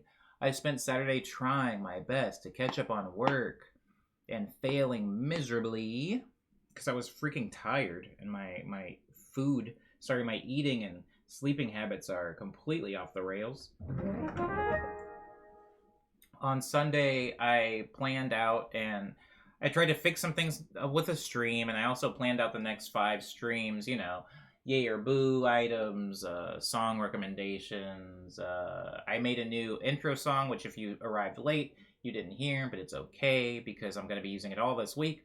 The way the intro and outros work for Season 5 is I will be using a different song for the waiting theme in the beginning of the stream, and a different song for the outro at the end of the stream every week until we end, which means only 20 songs. Well, 40 if you count grand total, but I'm just doing it that way. It's just easier. Is it? No, it's the exact opposite of easier. It's more work. T-Face says if you were paid by the word, there was at one point on this day, there was at one point on this day, at this time, this very instance, a small, very tiny, a little thing who happened to be a miniature and was here right now as I type this in this exact moment. Amen. That is how freaking Charlie be writing. I can't stand that fool. I like him, actually.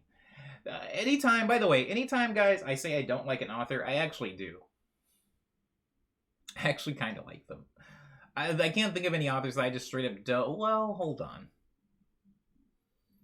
I don't want to talk about him. I don't want to talk about him because that could be divisive in the chat. But there is one author I don't not like him. I just like when I read his stuff, I'm like, okay, all right, I guess. Ooh, meaningful. I'm sure that's very high art and very smart, but it's also very gross. Very gross for no reason. I don't know. I got one author like that. Anytime I do say I don't like an author, though, I actually like the author. Like Charles Dickens, I make fun because he's very wordy, but amazing books. Not Tale of Two Cities. What's the one I like? Great Expectations is actually a really cool read. Also, who's the dude that wrote Les Mis? Victor Hugo? Victor Hugo, super wordy, and also his stories meander so much, but what an amazing epic. Victor Hugo and Alexander Dumas are like two titans for me. Like, those dudes can make a book. But yeah, it's freaking long. Like, their books are all over 1,000 pages. Like, Count of Monte Cristo, I think it's like 1,400, 1,600 pages. And it's like, I could cut out at least 700 of those pages and still get the point across, but still very good. Still very good epic. Very good. Forget epic. I just thought about how good this stream must be at keeping you artistically practiced, says Dar. You know what this stream does? I'm glad you said that, Dar, because you're not the first person to be like, is this stream like practice? What this stream is one, it helps me remember the songs I don't play. Like, what are songs that I don't play and don't release? Well, freaking like that's not out, and I don't play that at shows, so it helps me keep a hold over like my piano itinerary, because when I don't stream, I just go to the Union Station and I'll play piano there. I very rarely play piano in my room like this. I'll go to like a train station, a public piano, and I'll run through my set, so I remember all these songs. So this stream does a pretty good job at that.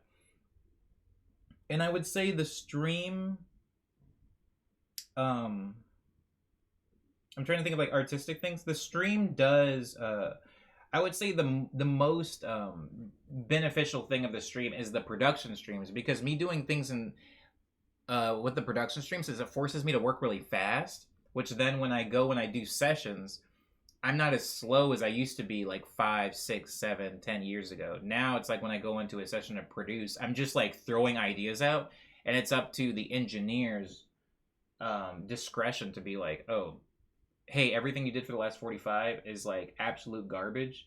Go home early, bro. We're not filling you today. Or he can be like, hey, stop right there. Flesh out that idea. I like that one. It's more on their hands than it is on me to be like, what is the good idea that I can do? But it is good for that. I like this idea. It's cute. I like that name. Whatever happened to her in the sequel? Omni the Pathological Liar, says Star. I can think of a couple. Screw, Truman, Capote. I've never read any Truman Capote, so I don't know. He's talking about Stephen King, says Shaggy. Oh.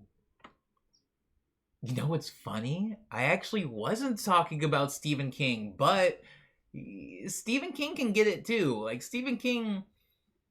I think that Stephen King...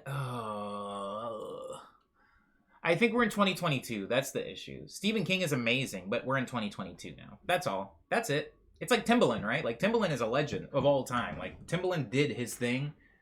His production was wild. He's inspired all of us. He's inspired generations. And his work with Justin Timberlake, like, revived that man's career single-handedly. Do I think that Timbaland is driving the ship today? No, I don't think he's driving the culture today. In fact, I think he's kind of fallen into a bit of a curmudgeonly man role where he like hates on and has a derisive view of a lot of like where the culture is today and like these younger artists and what they're doing. But he's Timbaland, and he will forever be Timbaland. He's like Michael Jordan of beats, you know? That's how I feel about Stephen King. I think that at one point in time, Stephen King was truly writing the scariest things that people had ever read. I don't think that Stephen King's stuff hits today. People say that stuff like Pet Sematary and It are like timeless novels. I personally disagree. I think that the things that were like truly terrifying to people when Stephen King was, you know, on top just aren't to me anymore.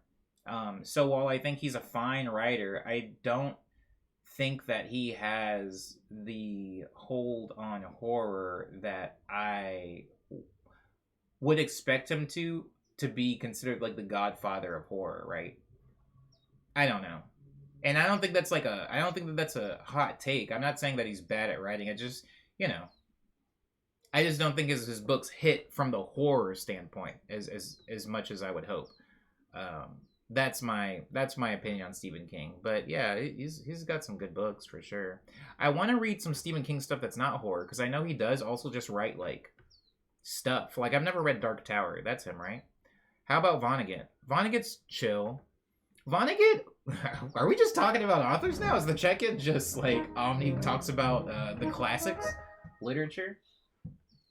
Vonnegut's chill. I think that Vonnegut belongs to a very specific group of men who I like to call old angry men.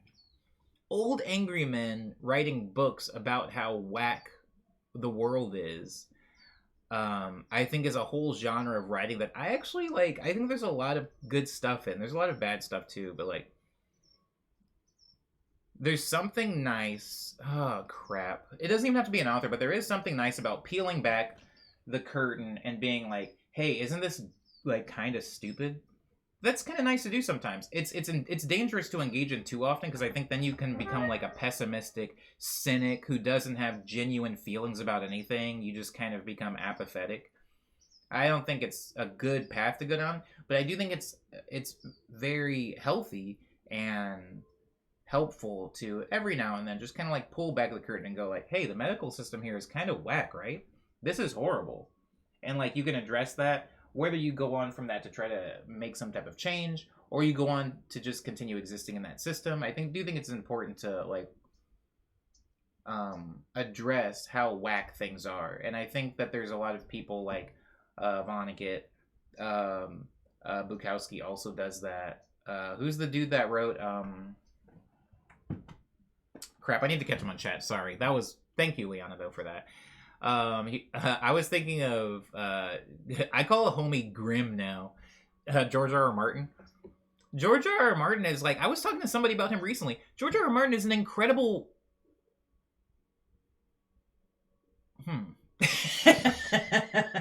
George R. R. Martin is a great writer, and I love his books. He is a great writer, and I love his books. And he straddles this really weird line where, since he never finished, it's hard to say whether he's an amazing writer or not, right? Because anybody, not anybody, but quite a few people can start a really cool story, but I think it takes a lot to be able to finish one with any type of sense and closure, and I haven't seen that from him. Game of Thrones is a really, really great series that just hasn't ended. We've been waiting for book 6, like, I think book 5 came out in like 2012 or something like that, guys. Like, I've been waiting for a 6th book for a long time, over 10 years now, and we haven't gotten it. So I don't know. But I do think that he's really, really good at... Grimm thrives, in my opinion, at writing family drama really well. Like, the older I get, the more in narratives I'm like really sensitive to and very interested in, like family dynamics, more than I am in political drama. Like, political drama can be cool too, but I'm more interested in family dynamics now. So if you can marry the two, like how they have it in like Star Wars or something, I like that. And I think he's really good at that. But again, I haven't seen a full story of his because he refuses to finish. So we'll see. Wait, what's the difference between an engineer and a producer? Says Dar. A really good question. You're asking a really good question that it has kind of like this amorphous, wiggly, fluid definition thing. But I'll try to give you the most like textbook definitions of a producer and engineer. Producer is more so the driving force, the idea man, who's like, for example, me and Rachel J made Shine together. I produced that. I produced the track itself. And then when Rachel started to do vocal production and vocal writing and lyric writing and stuff like that, I engineered Rachel's input, which means that Rachel had all of the creative input, but I was kind of looking over the shoulder going, this needs to be panned a little bit to the left. It's like making very machine level choices, but you're not making creative choices. You're making engineering choices. Like, I think we should go with this bass sound. You write the notes, but I think this bass sound will be good for the track. Or I think you shouldn't come in until this measure. Still do what you're going to do, but I think you should come in here and we should do this. Like, obviously, though, Dar, and I feel like your brain's already doing this, when we're talking about being in the studio, the line between machine and art is very blurred, right? Like, I could say, hey, maybe we should go with a bassoon here instead of a flute, which is an engineering choice. But when you listen to the difference between a flute and a bassoon, those are pretty different sounds. And so it can bleed into creative decisions. But that's the kind of rough difference. Producer is making creative choices in the studio. An engineer is making more so foundational choices, like mixing choices an engineer would do, for example, Dar. Like, if you recorded a whole song and you sent it to somebody and they mix it for you, they are the mixing engineer while you are the producer. So I hope that answers your question. I'm trying my best. The music equivalent of hit the showers, kid. Yeah, honestly, I've definitely been like really politely, creatively kicked out of a studio before, where they were just like, "You're cold today, kid," which is like a nice thing to do. Honestly, like I would prefer if somebody's just like, "Hey, bro, I don't know if somebody broke your heart." Or if like somebody unfollowed you on Twitter, but everything you're writing today is kind of garbage. Maybe go home, come back on Thursday. I know you're a good artist. I've seen you create really good stuff. I believe in you, but maybe just like take a couple of days off and I'll see you. I'll see you next week. Like I feel like that happens sometimes in the studio, which is fine. It only hurts your feelings if you're really sensitive. Which I can be actually sometimes, which I can be. I'm trying so hard to get to the Stephen King book. I'm starting so hard to get into a Stephen King book. But man, is he verbose about the most nonsense things. Yeah. You think King is verbose? Please read a Dickens book. Please. TikTok is remembering Timbaland right now. The Tims were putting work in the early... Oh yeah, the Tims was putting work in the early 2010s. 2010s, for sure, for sure. I mean, also before that, remember Timbaland and Magoo? You might not. Google Timbaland and Magoo. Shaggy says, I don't think that's a hot take either. I actually agree with everything you said. Okay, good. Good. Question for you, Omni, says Tayfei. Who are your top Spotify artists this year? I have no idea. I actually never checked my Spotify Wrapped for like weird reasons, for petty reasons.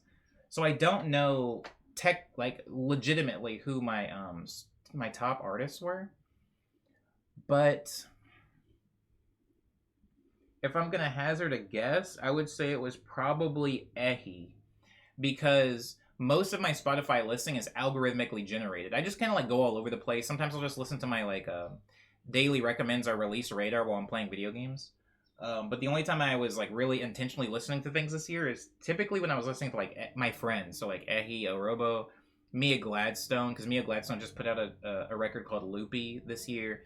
Last year, this month, he put out Jolt Jacket, so they were kind of like new albums that were on my radar. Like I'll listen to my homies when they come out with something brand new.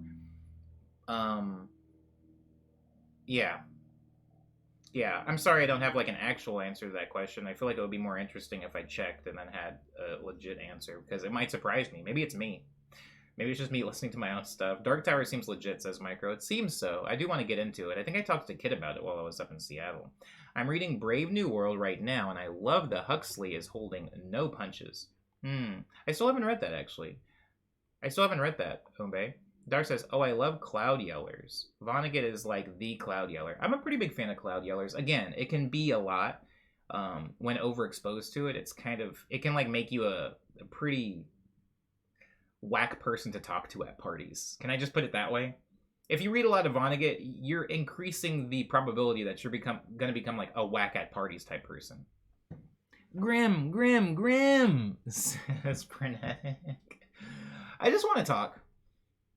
I know a lot of his fans want to talk to him, but I just want to talk to him. As a creative, as another artist who like also delays stuff and sometimes like feels like dying and feels like quitting, I want to actually talk to him and just get an honest answer. Not even in like, where's our book?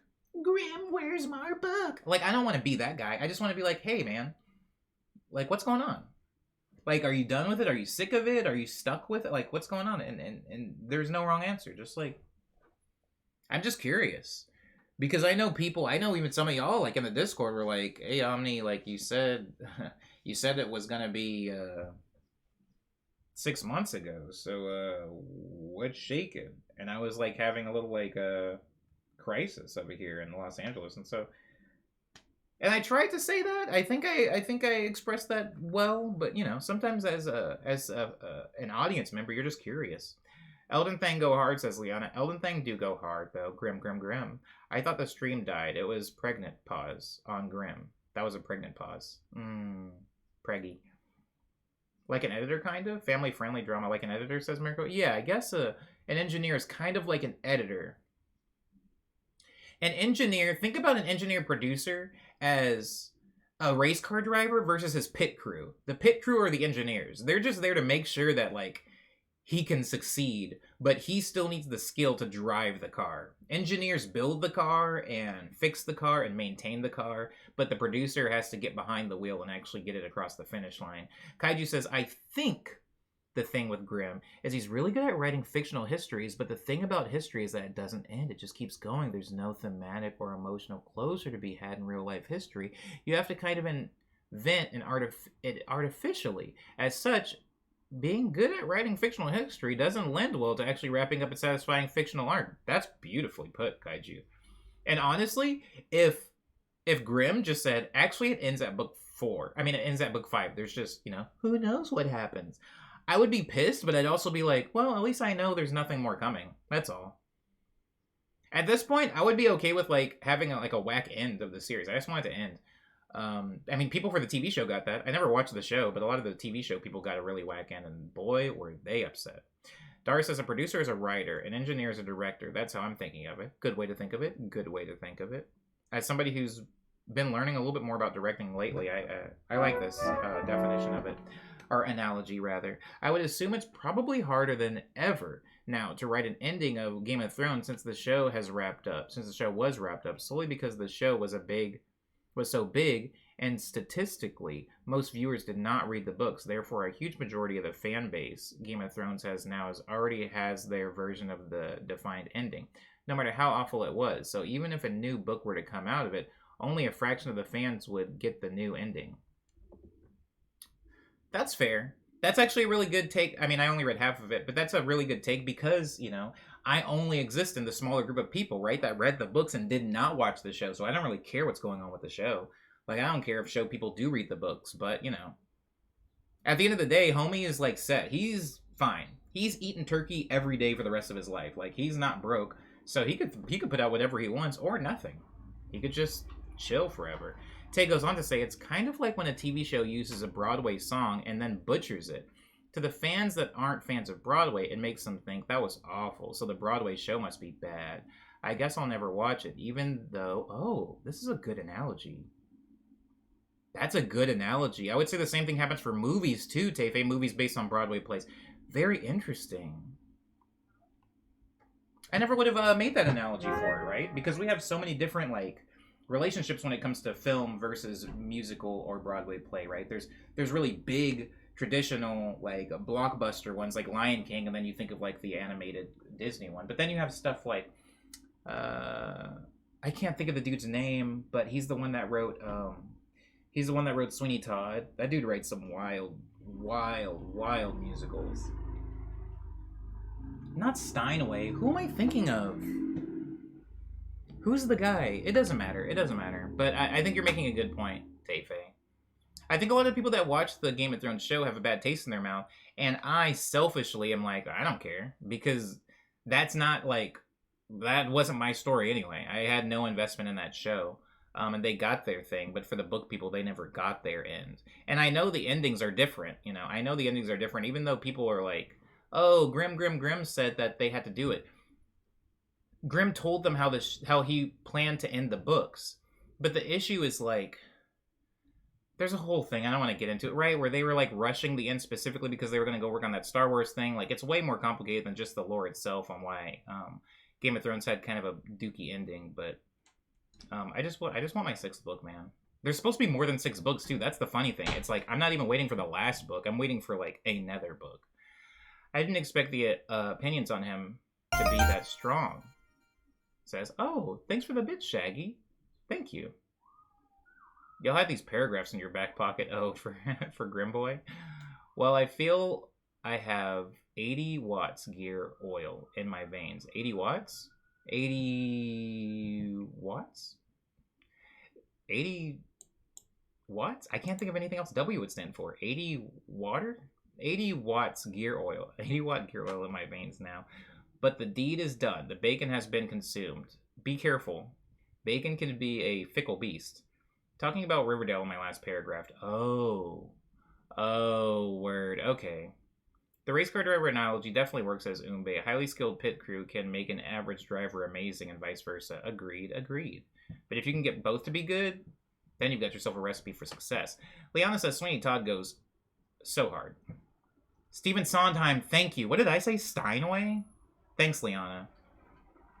My Broadway friends would have crucified me on that one. Weight, not watts. 80 weight? 80 weight gear oil? Gear oil is measured in weight. That's stupid. So am I, though. I guess I'm stupid. Thanks, guys, though, for correcting me. I still never did my check-in, did I? No, I kind of did. On Sunday, I caught up on, like, stream stuff.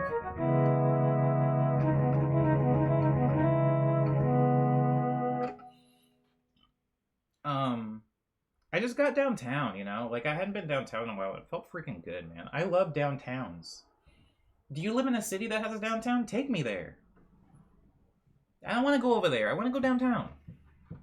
When I lived in Arizona, the second I was old enough to start routinely going to downtown Phoenix, I was always there. And the funny thing is, there's nothing in downtown Phoenix, at least not when I was growing up there. Now you go there, there's clubs and everything. But when I was growing up there, there was kind of nothing. It was just a bunch of banks and office buildings, and then like a Burger King that closed at 6 p.m. It was like kind of whack, but I would still go just because I like that urban feel and all the people walking. I like that energy, which was hard to come by where I grew up in Arizona. Then I come to LA. I don't live in downtown, but I'm there several times a week. Like, put me in the heart of the motion. That's where I need to be. Things will be great when we're downtown. Umbe says, love the theory. Can't remember the name of. That suggests your name has considerable input over your occupation you pick up. Right. Like Kevin Bacon. Wait, Shaggy. He's an actor. I saw him in something recently, and I was thinking to myself, Kevin? Crap, what did I see him in? It was weird. I don't like looking at people kiss that man. Not exactly sure why. I don't know why specifically Kevin Bacon, but anytime I'm watching a movie and somebody kisses Kevin Bacon, I want to turn it off.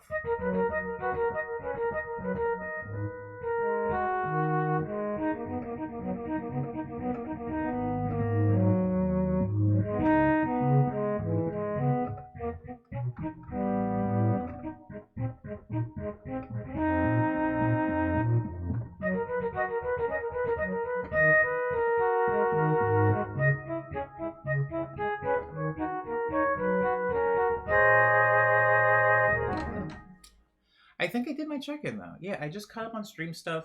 I was in downtown. I deleted Biomutant from my PlayStation. Can we talk about Biomutant for just 5 minutes? Less, 2 minutes. That game really makes me sad. Because very, very few times in my life have I ever seen the opening trailer for a game or like the, Game Awards trailer, sneak preview, and thought, that's a game that's made for me. I can't wait to play that game. And then the game comes out and it's just a total letdown. And Biomutant wasn't a total letdown because it was a bad game. It just, when you play it, it feels like a good game.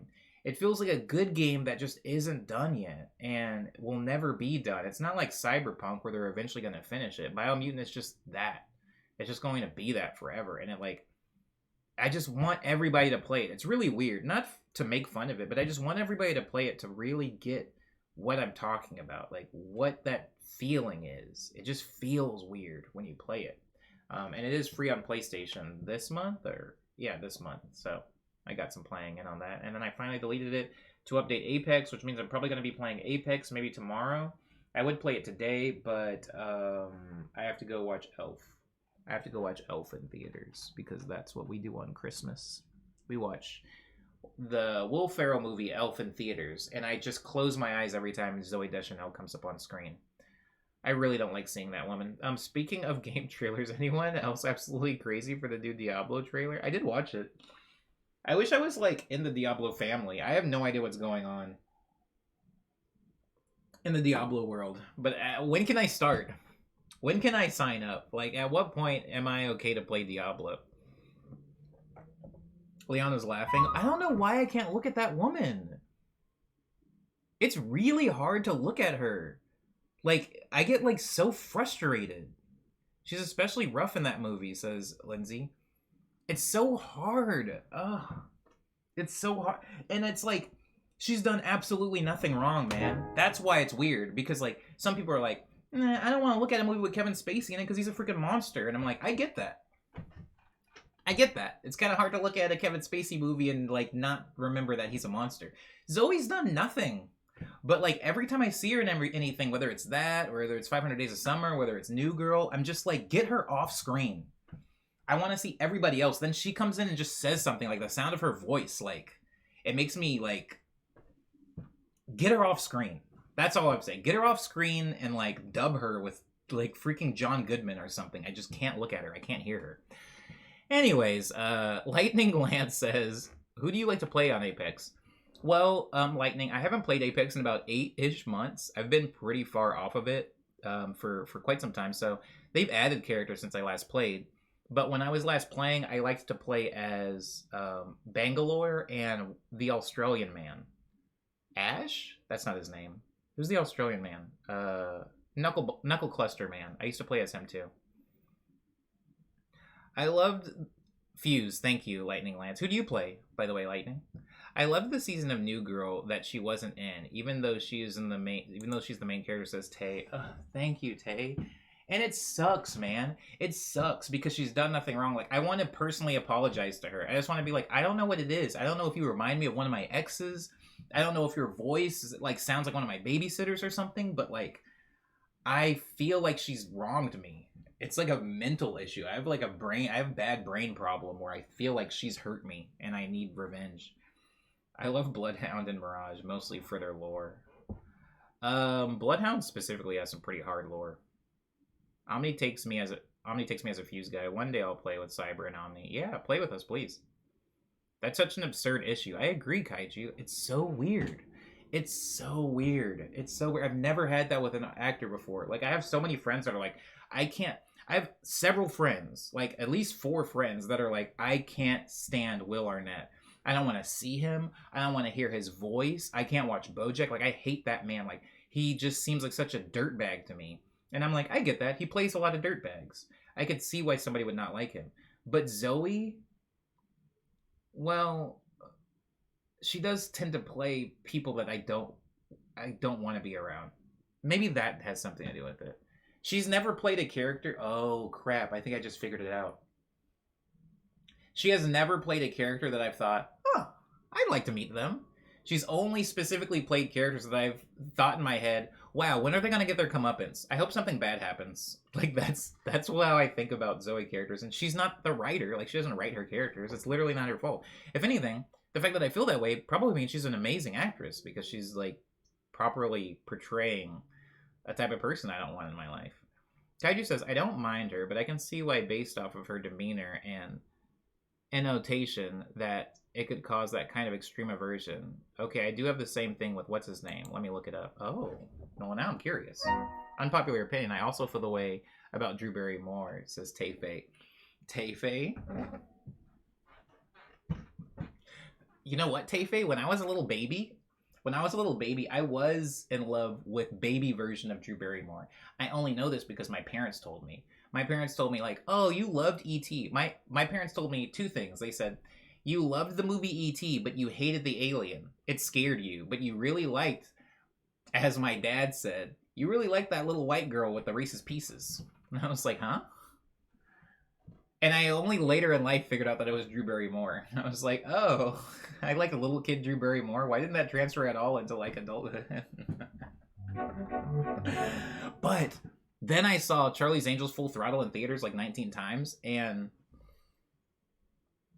Well, no, she was not even the one that I, like, liked a lot. She was the dumb one, I think. Were they all the dumb one? I gotta rewatch that movie. Kaiju says, I can only sort of stand some things that he's in. Oh, wait, I missed the person.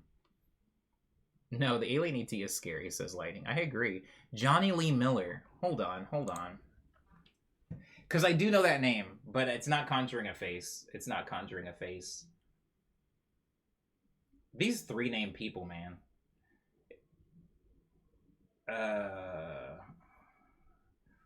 I've definitely seen this guy in something. Johnny Lee Miller.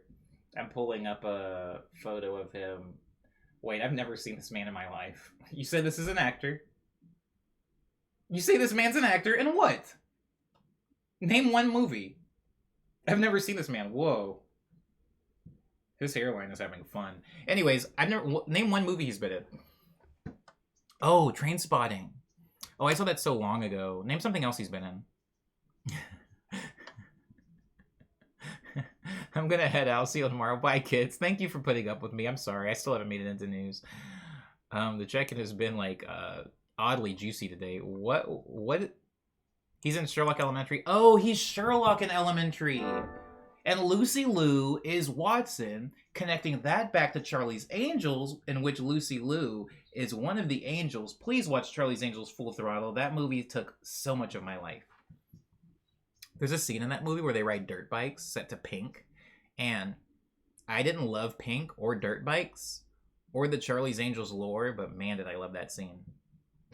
Anywho, Tay says, okay, but opposite question. Who's an actor, actress that you will watch in anything? Mine is Bill Hader. Ooh, mine is also Bill Hader.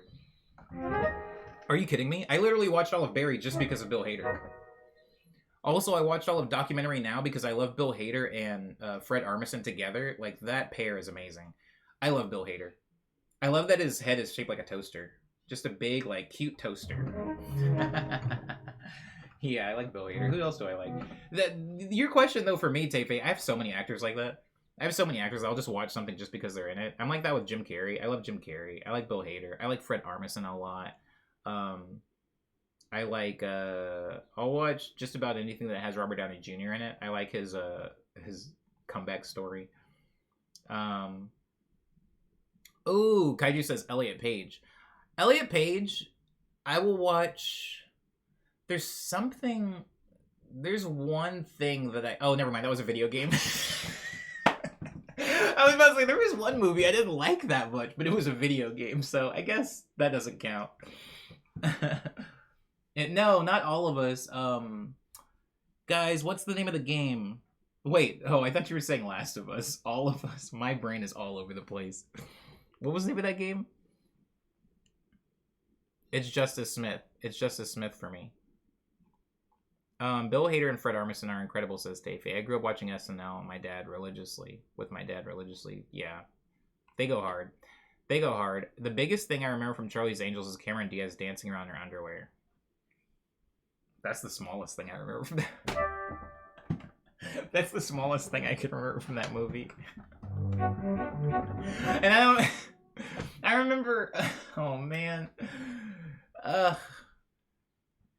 Being a boy was a crime, I think. Do you ever just think back on, like, being a kid and you're like, I'm pretty sure that was a crime. I think I was illegal. Well, in several ways, but my thoughts were crimes.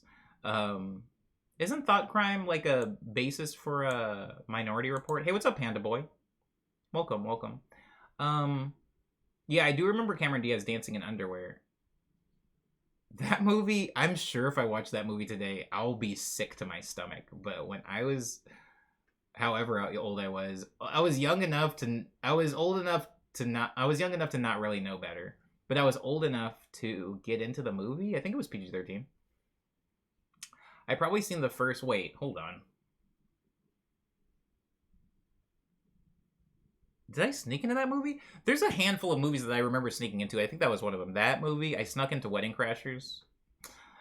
I probably seen the first Charlie's Angels 19 times because my sister loved that movie growing up. It's a good one, Micro. Full Throttle goes harder, but it's a good one. 10th Kingdom, says Liana. We can watch 10th Kingdom. We can watch it. Bill Hader and Fred Armisen are incredible. Dar says, was that Ghost Game Aang was playing Elliot Page video game? Yeah. That's the one I'm talking about, Dar. I just can't remember what the name of that game is. Beyond Two Souls? I think it's what it's called. I thought that was a boob joke for a second, says Stay Fate. No.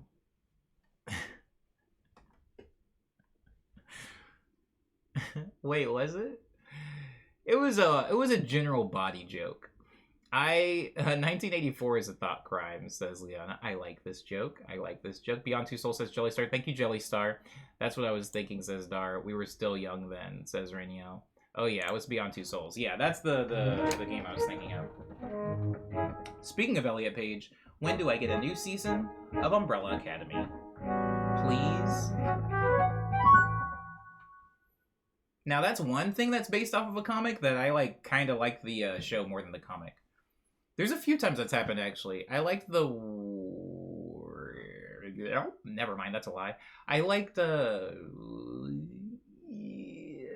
Did I like the Scott Pilgrim movie more than the comic? I can't say that. I don't feel confident enough to say that. But there's been a few times where there's been a movie based on a game or a comic where I actually liked the movie or TV show more. And That was one of them for sure. That was one of them for sure. Yeah, my sis realized she was a lesbian in high school, so I guess that was a sign. Oh, Charlie's Angels. I don't know what I realized watching Charlie's Angels. I don't know what I realized, but I definitely realized some things. There's a movie called there's a movie called Super Cop, starring Jackie Chan and Maggie Cheung. I realized some things watching that movie. Ugh. I really found out some things about myself and the world as a whole. Yikes. I don't think I've ever seen the Scott movie before. Comic slaps. Comic goes hard. Movie goes pretty hard too. I would say that the movie cleans up some things that kind of sucked about the comic, but introduces a way worse thing. So they're both kind of bad and good at the same time, but a lot of the things that are great about the movie I owe to Edgar Wright because of his directing style. Yeah, it's very, very well directed. And who doesn't like Michael Cera, right? Who doesn't like Canadians?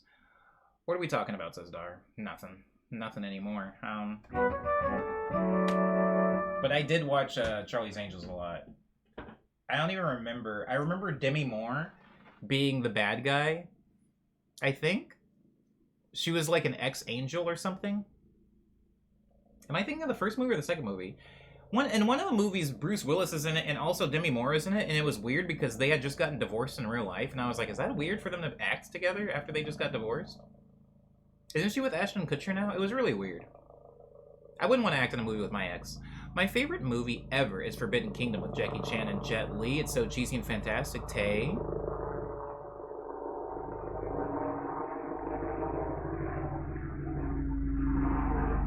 We have a lot in common. Me and you, we're not so different. Every time I learn more about Omni's preferences, this is the other side of the parasocial relationship I'd rather not experience. I'm sorry. I'm sorry, Umbe.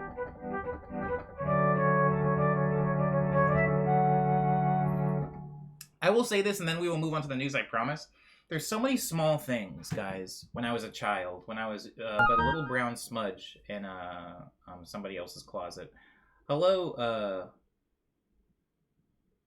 Keiko Olives? Did I say that right? Cacao olives? Cacao olives. Can I just say olives? I don't know how to say it. Was that a Harry Potter joke? There were a lot of things that when I was in someone's closet. No, it wasn't a Harry Potter joke. It was a joke how I once had to hide in my ex's closet because her dad came home. I wasn't allowed to be there. Yo, I was in that closet. Okay, so she lived way across town. Okay, this is not a cool story to tell, but she lived here's where I lived in the valley in Arizona, and here's where she lived, and here's where my job was. And I was over at her place, and her dad came home. I was in her closet, and she was like, "Oh, I'll be right back." And she just wasn't. She wasn't back. She just hung out in the living room with her dad and her stepmom, and they were watching movies on TV, and I was just in the closet, and I was like,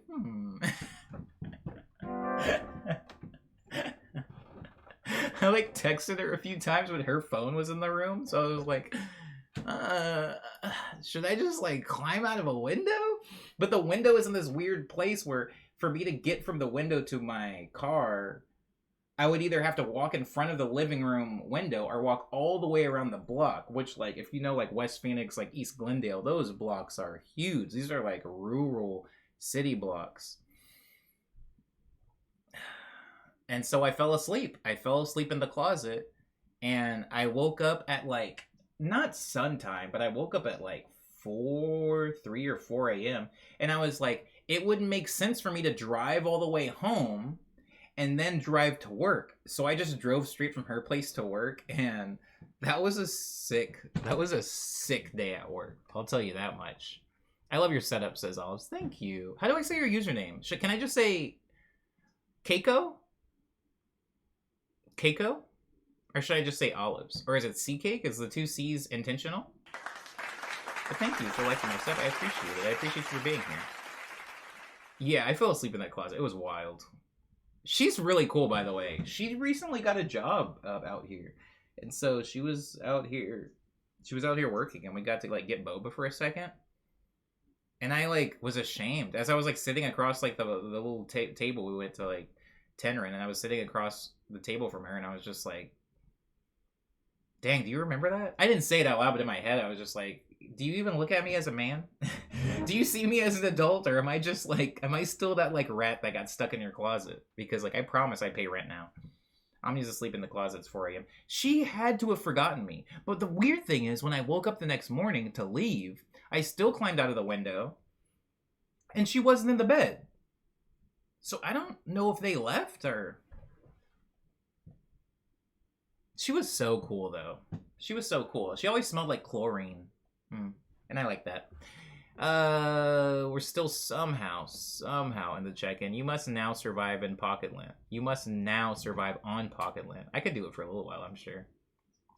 I'm sure I could.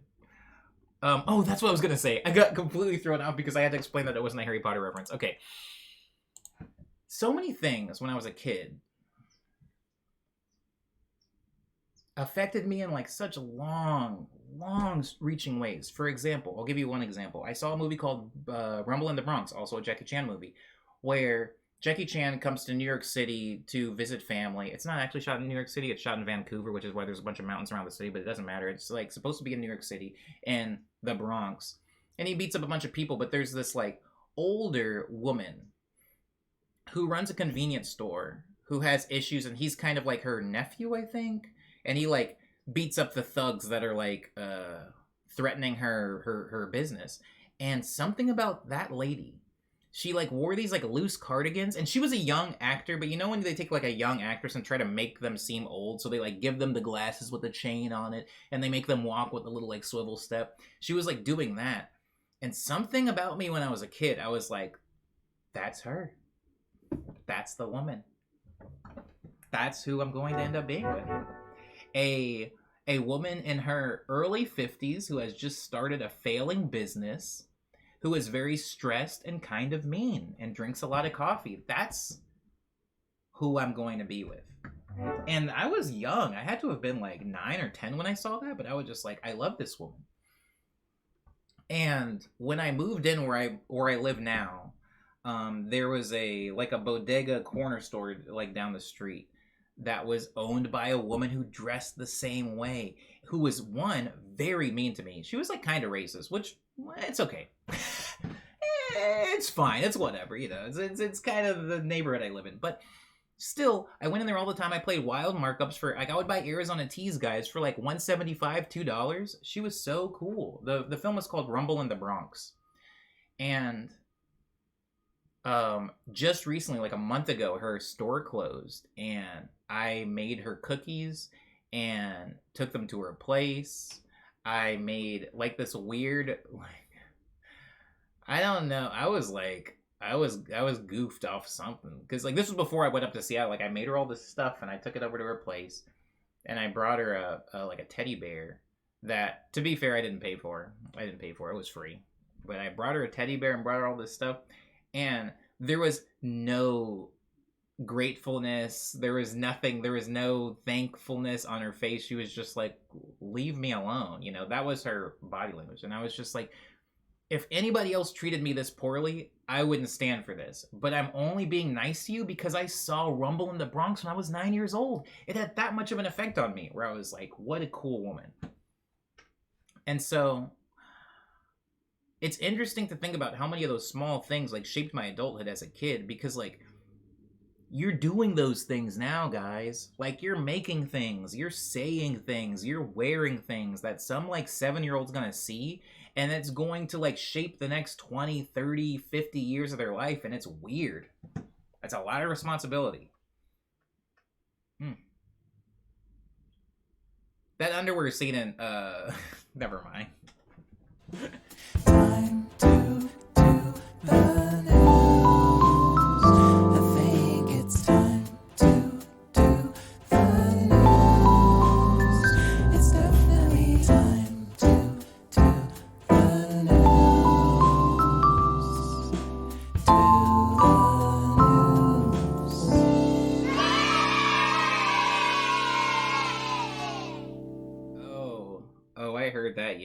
heard that, yay, loud and clear, baby. Welcome to the news, everybody. Welcome to the news. On the news, we discuss things that are news. The first order of business for news is that the plants are doing okay. The best of the boobites is definitely Nuba. Like, Nuba's got this beautiful shape that I'm really liking. Pretend you can't hear that. Pretend you can't hear that. Like, this shape for Nuba, like the kind of all around leaves, like she's really reaching in almost full 360 directions, and I like that. You like that. But Tuba and even Booba are kind of falling to this weird, like, one directional trap because I had them set up in a specific part of the room for too long. And so I'm trying to do my best to correct that. It's not going super great. Some of you might have noticed that Firo did not get the haircut that I said I was going to give him. Because right after I made that post in the Discord, I had to leave my house. And so he didn't get his haircut. I'm sorry. Sorry to report. Also, a thing that sucks is his bottom leaves are turning yellow, and I hate it. He's still growing out of the top, so he's fine, but his bottom leaves are turning yellow, and everything online was like, they're probably not getting enough sun because sun doesn't reach the bottom. So I was like trying to strategically place him so that he was still getting it. I don't know. It's been a whole mess. It's been a whole mess. Zia's fine. Zia's always kind of fine, except for these like bottom fronds, which I think are just going to straight up fall off, which... I guess it's like this. I guess it's like this with plants, right? When I think about plants, I'm like, if they're shedding leaves, that's a bad thing. Generally. Like, plants are going to shed leaves anyway. It's just a part of life. But if they're shedding a lot, that's a bad thing. You should be like, why are they losing so many leaves? But if they're also growing a lot of leaves, then it's like, so clearly they're not dying. They're very much growing. And so maybe it's just the growing pains of getting bigger. Something to think about, something to take into consideration. So I think that Z is probably going to lose this bottom one, which you can't see. But she's growing new fronds, which is good. Nobu has a few children that I'm probably going to give away. One is already, claimed. However, I do not want this woman knowing where I live. So I will have to, I don't know, leave the Nobu baby somewhere at like a Bobo place and she'll come pick it up. I don't know. It's very weird. Did you get a new stick? Says Stayfate. I did get a longer stick. So as you can see, the stick goes all the way up to the top now. So you don't have Firo doing the weird, like, scoliosis lean. He's doing all right. He looks like he's been on that good solar rotisserie. You know what I mean? Oh, I know what you mean for sure. Nubicord. Looks like he's been on the solar rotisserie. Panda Boy, we are in the news, and these are news. Nuba's got news. Maybe it's over and under. Maybe it's an over or under watering thing. Definitely not an over watering thing. Definitely not an under watering thing. But yeah, the soil. The weird thing for Firo is the soil stays wet for a really long time, and it's like it's got proper drainage. I just don't know. Maybe it's the winter. I don't know. What serial killer are you giving your plants to?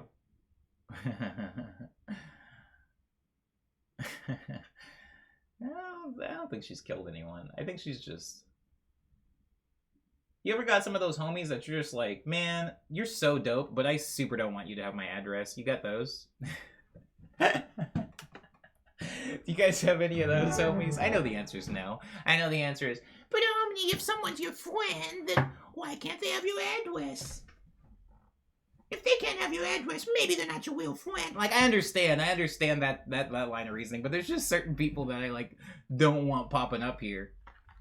A lot of my friends do have my address. A lot of my friends do come over, like, just randomly and don't tell me, and I like that. And you like that. I'm okay with that. That's the way a lot of my friends are. I'm that way for certain friends of mine, too, where I just, like, if I'm in Koreatown, I might just, like, pop by Fantasy Love's place because I know Fantasy Love lives in Koreatown. Thank you for the sub. Thank you. Olives. Olive oil. Sea cake. Did you explain how to pronounce your username and I skipped it because I didn't see it? I apologize if you did. But yes, a lot of my friends just show up. There are some friends, though, where I'm like, maybe not you. Maybe you don't show up. I gotta suss you out first. You might show up with trouble. You might bring trouble to my doorstep. So I met a friend. I was so mad. I was not mad at him. I was specifically mad at my ex. It was a weird, like, small world coincidence where he was allowed to come over because I was having a pizza and donuts party. And he was like, is it cool if I bring my friend? Me and her have been DJing together. And I'm like, sure, man. And he was like, oh, is it cool if my friend brings her roommate?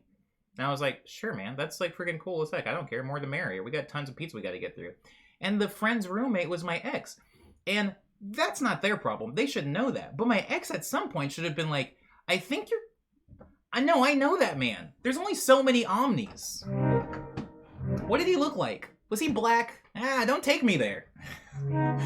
Don't take me over there. He's not gonna want to see me. It's gonna be a really bad. But she came over anyway, and so I opened my door and I was just kind of like, "What? Like, oh, that's cool. You guys know each other. Why didn't you say you're not allowed here anymore? You're not allowed in. She can't come in. I'm sorry to do this, but you can come in. She can't come in. She knows. She knows what she did. Call me as you want, sir. Oh, sir. Sir. Ma'am, sir. What if I want to call you... What if I want to call you Olive Oil? You're new, so you don't know about my whole Shelley Duvall thing. I have a weird Shelley Duvall thing. We'll get into it eventually. I do keep looking up when you say Keiko. Oh, right. Keiko Olives, yeah. My bad. Pizza Donuts Party? That sounds like my kind of party, says Tay. Yeah, I used to do it annually. On July 1st. I would basically just order a bunch of Costco pizza, and we would go to Yum Yum Donuts and get like 3 dozen donuts, and then we'd all play Smash Bros. But it hasn't happened in a couple of years because of the state of the world. Tay-Face says, I guess now is as good a time to ask. Pronoun check, everyone? Probably a good time. There's never a bad time. To make sure I don't get in trouble. Nice to meet you, Olive Oil. Olive oil goes so hard. Like, sometimes you see olive oil and then you look at Popeye and you're like, I get it, bro. I would have been like punching dudes in the jaw too. Olive oil is perfect. I am Moroccan, and it is a specialty here. Oh, Moroccan olive oil. Wait, Moroccan. Congratulations. Oh, congratulations. The football match. Me and Pernetic were at the fish market, and everybody at the fish market was like, yeah. They were just like screaming like bloody murder, and I was like, huh? What? Pernetic, what's that flag mean? They're scaring me. Is this normal? And he was like, nah, this isn't normal. I don't know what's going on. And then he like Googled the flag, and he was like, oh, it's Morocco. They must have won something. But yeah, congratulations, Morocco. The Moroccans did really well, says Rainiel. Yeah, word up.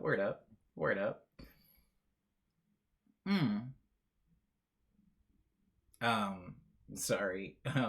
Olive oil, did you win? Yes, we were so happy. It was nuts. Yeah, I believe it. It was nuts. On one end of me, I had people like screaming, not intelligible words, just like yelling and people honking like, and like waving flags. And then at the other end of me, I had people like throwing fish, like throwing giant fish over like people's heads and stuff like that. And I was just like, wow, this is sick. Seattle goes hard. When it goes for sure. Anywho, I think, sorry, I was on news. This Friday, we're doing sample submissions. So if you're going to be in this Friday stream, submit your samples in the Discord, and we're going to be adding them, and I'm actually going to be spending quite a bit of time on the sampler that I just got, and going over the new updates for FL Studio 21. So I am going to be making some songs, but there is going to be a brief period at the beginning of the stream, maybe 30 minutes, maybe an hour, where I am building up samples and also just talking about some things that are new in FL Studio 21 and talking about some changes that could present a challenge or maybe the opposite, maybe make my life a little bit easier. There's been a few quality of life updates for sure. There's an extension on Chrome, on Firefox, and I don't know where else, where you can put your pronouns so they show next to your username in chat. Oh, it's a Chrome extension. Wait, it'll show up in the Twitch chat? Do I have to do anything, or is that like all on the user's end? Submit your sample. Thank you, guys.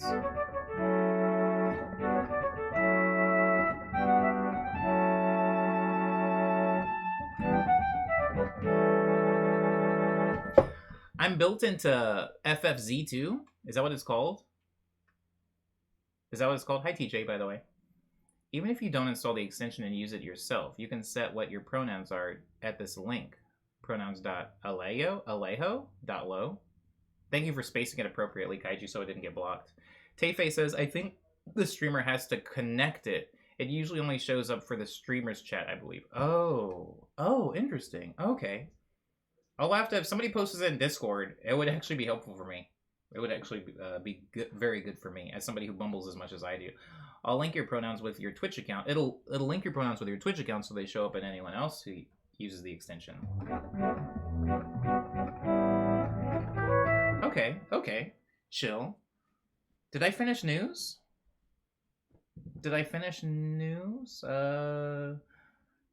This Friday, submit samples. Everything else this week is going as usual. Oh, right. This Sunday's Christmas, guys. I don't know if you've heard. Merry birthday, Jesus, or whatever. This Sunday's Christmas. So there's a slight chance. Wow, my phone's hot. It was sitting in the sun. There's a slight chance that I might leave town.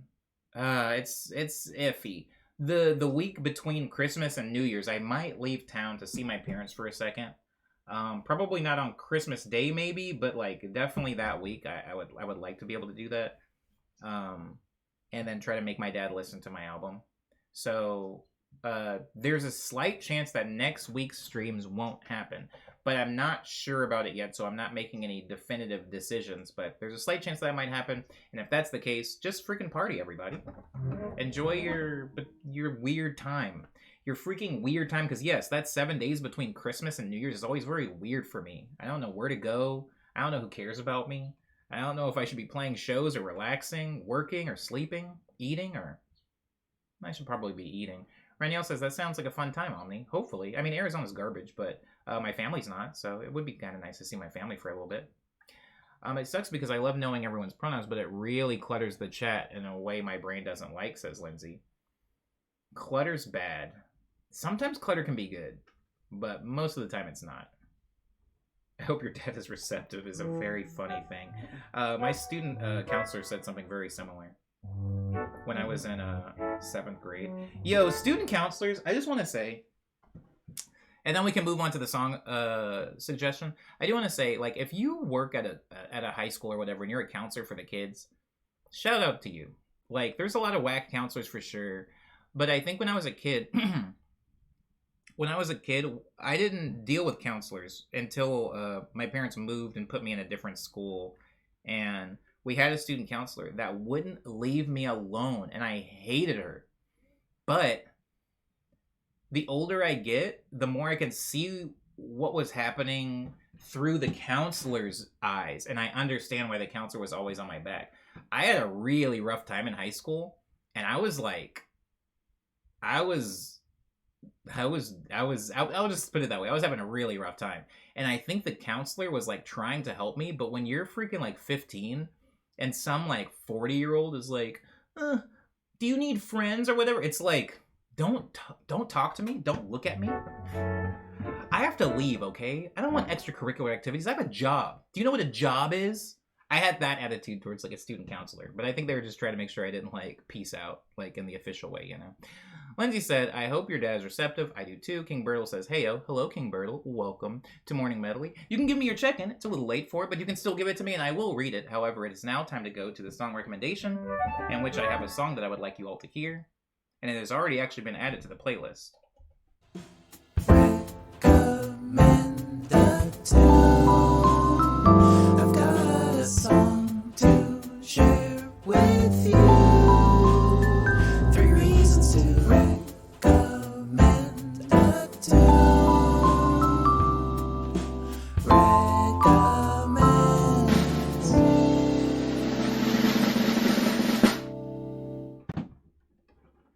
Good morning.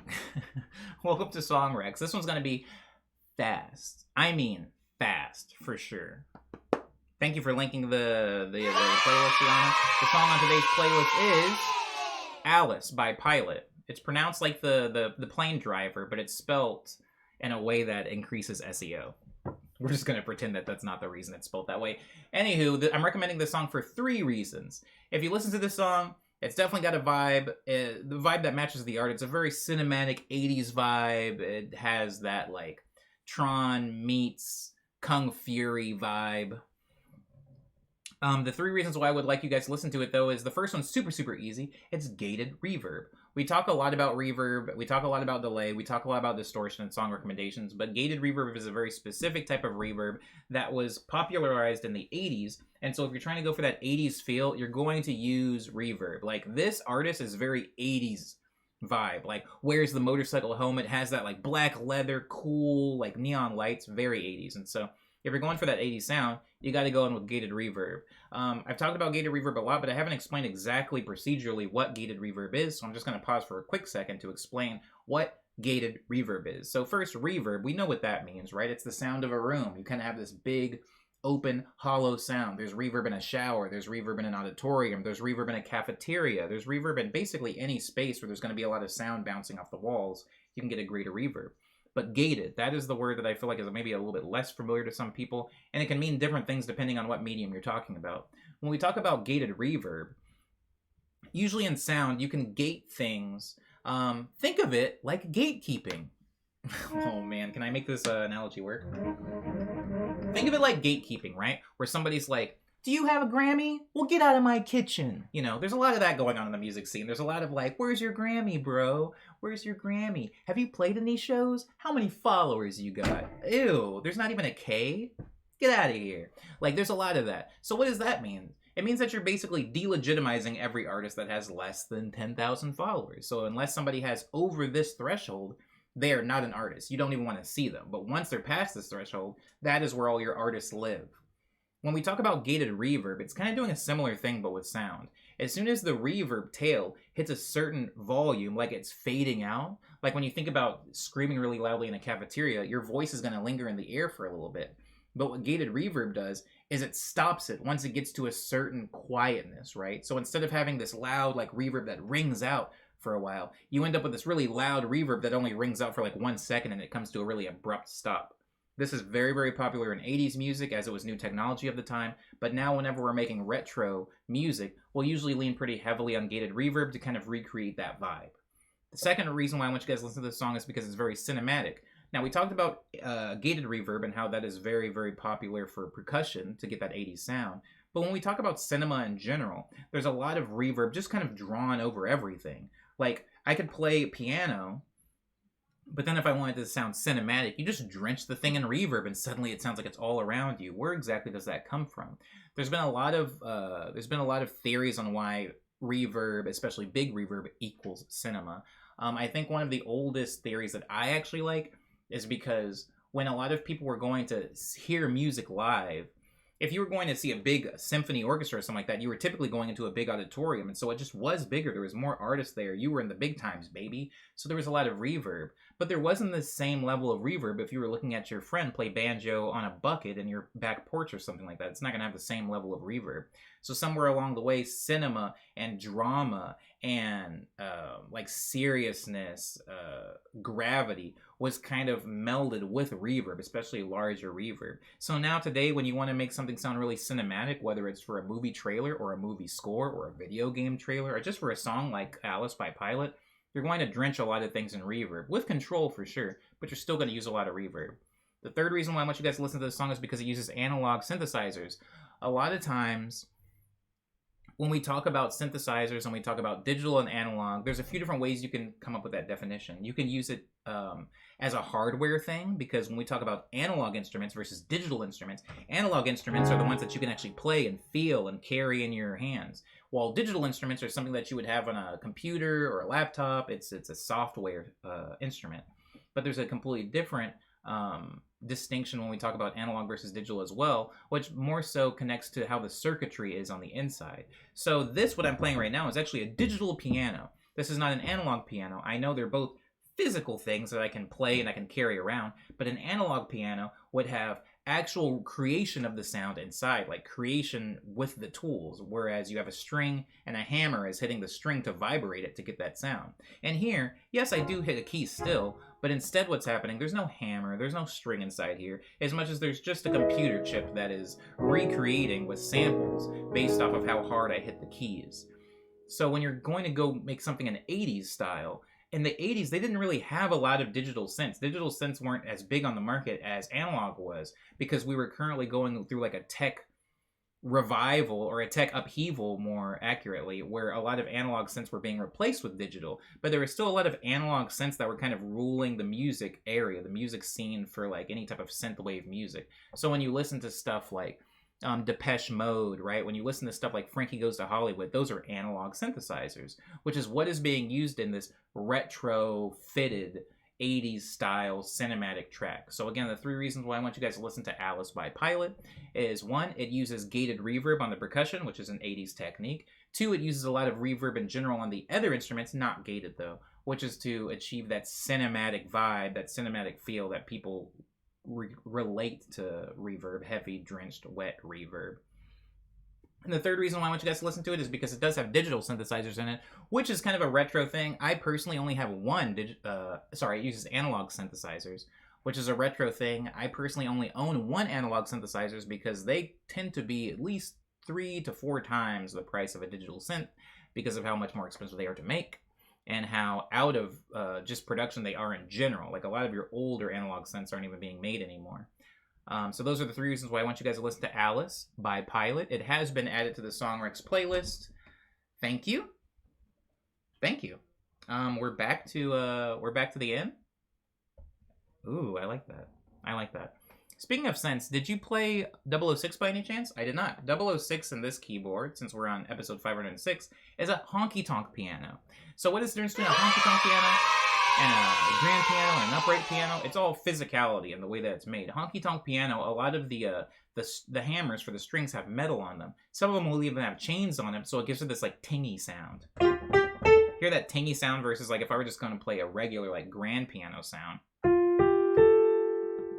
That's a regular grand piano, and then a honky-tonk piano is, which is like what people were using for that honky-tonk sound.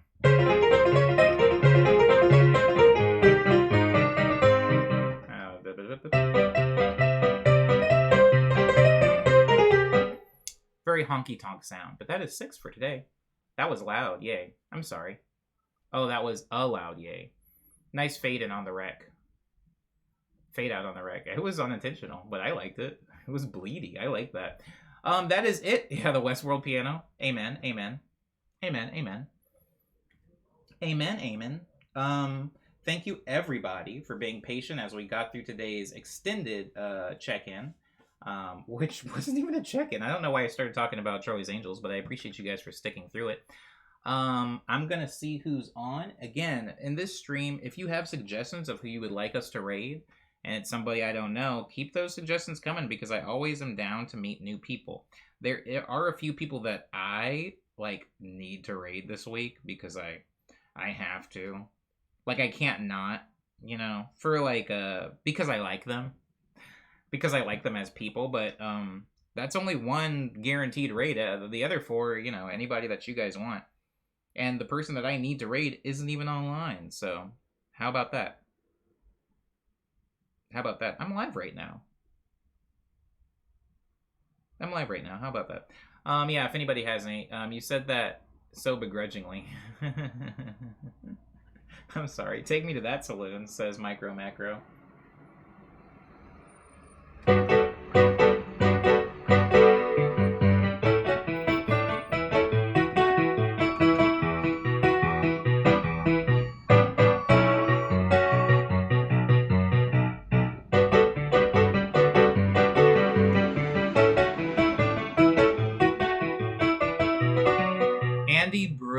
Andy Brew, that's up there. Forever Human Man, that's up there. You gave me courage to finish writing my essay. You're welcome. What is your essay on? I'm sorry, Dar. I'm sorry. No more honky tonk Veloma. Only honky tonk what?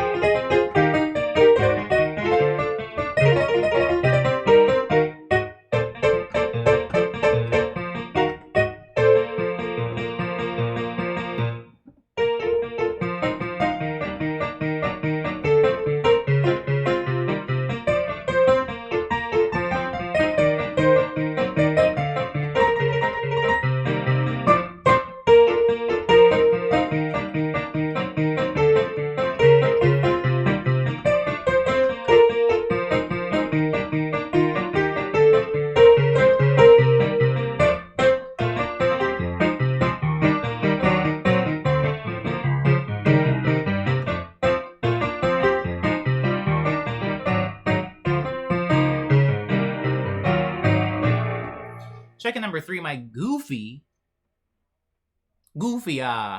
Remember Goofy? Are we done with that now? Decided to take a scenic all-terrain trip, an ATV extreme road trip route to my nice car just now. Why does my brain make everything harder for fun? I hope your car's okay. Main character leitmotif before the inciting incident. Ooh. Yikes. Uh-oh. Uh-oh. Thank you, Cyber, for appreciating the trills. Put me in the saloon. I'd be the first one shot. Dang, that sucks. It's true, though. It is true.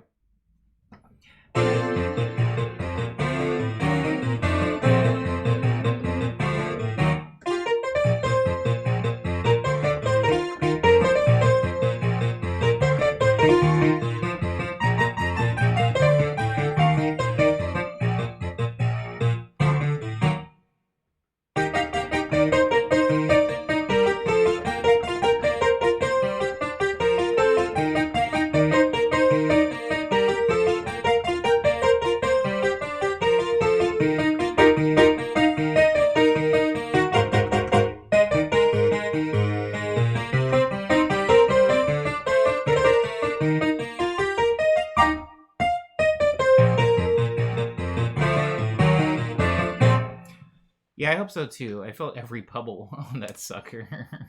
Your poor car. I actually need to be better to my car. I need an oil change. I've been overdue for like 4 months. I need an oil change. Puts a 5C coin in the player for more ragtime. Steamboat Omni.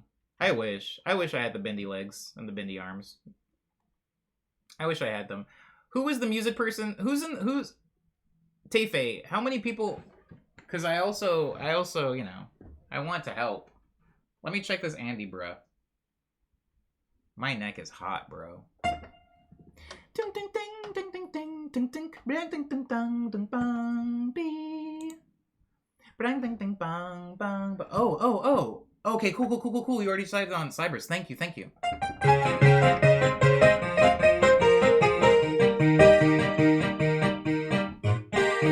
I forgot this chord. What comes after that?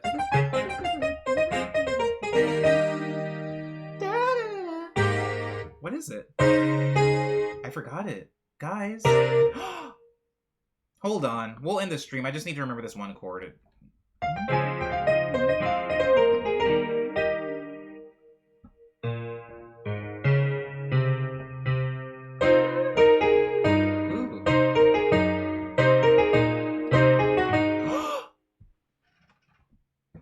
This is bad.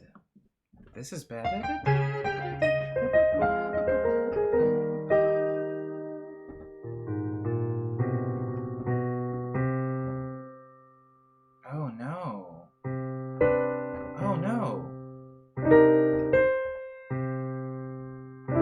Ooh. Oh. I'm sorry about the sound effects. That's so sad.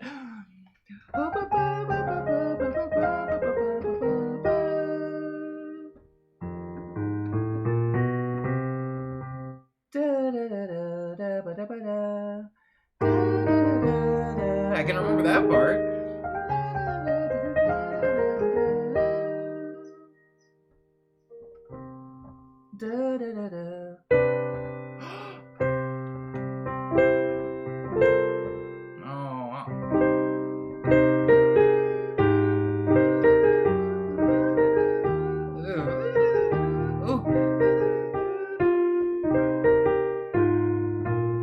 I forgot it, guys. That's so heartbreaking. And it's muscle memory, so I can't look at my hands. Sorry.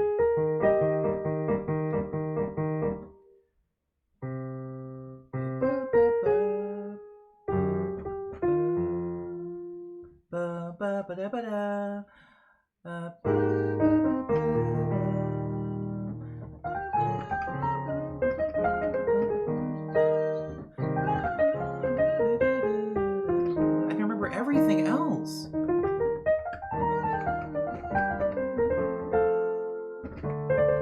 Oh, I can remember it in that key though. Why can I remember it in that key but not the original key? That's weird.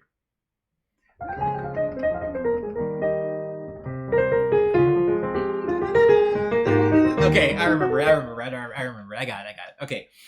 Thank you everybody for being here.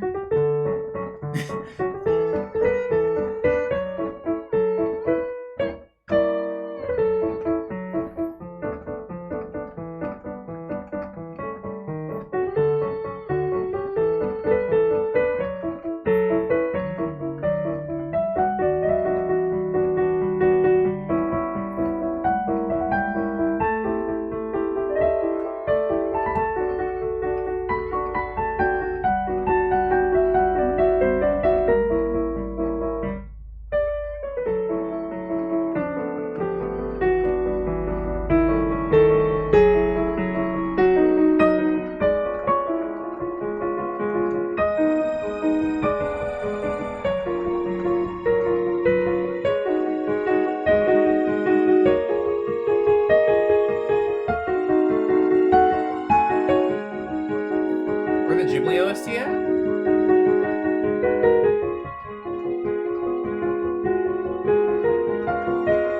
One day.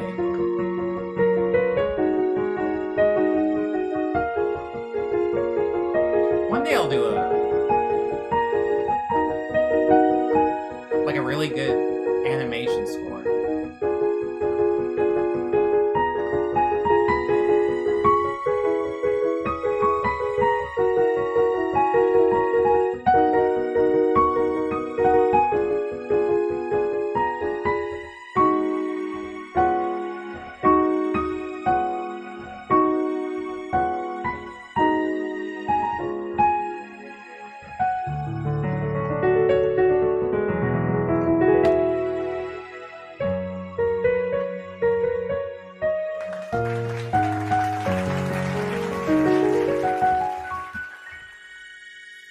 Thank you, everybody. Be safe. Be safe. Please enjoy the rest of your Monday. I will see you here tomorrow for Trash Tuesday. Until then, abo.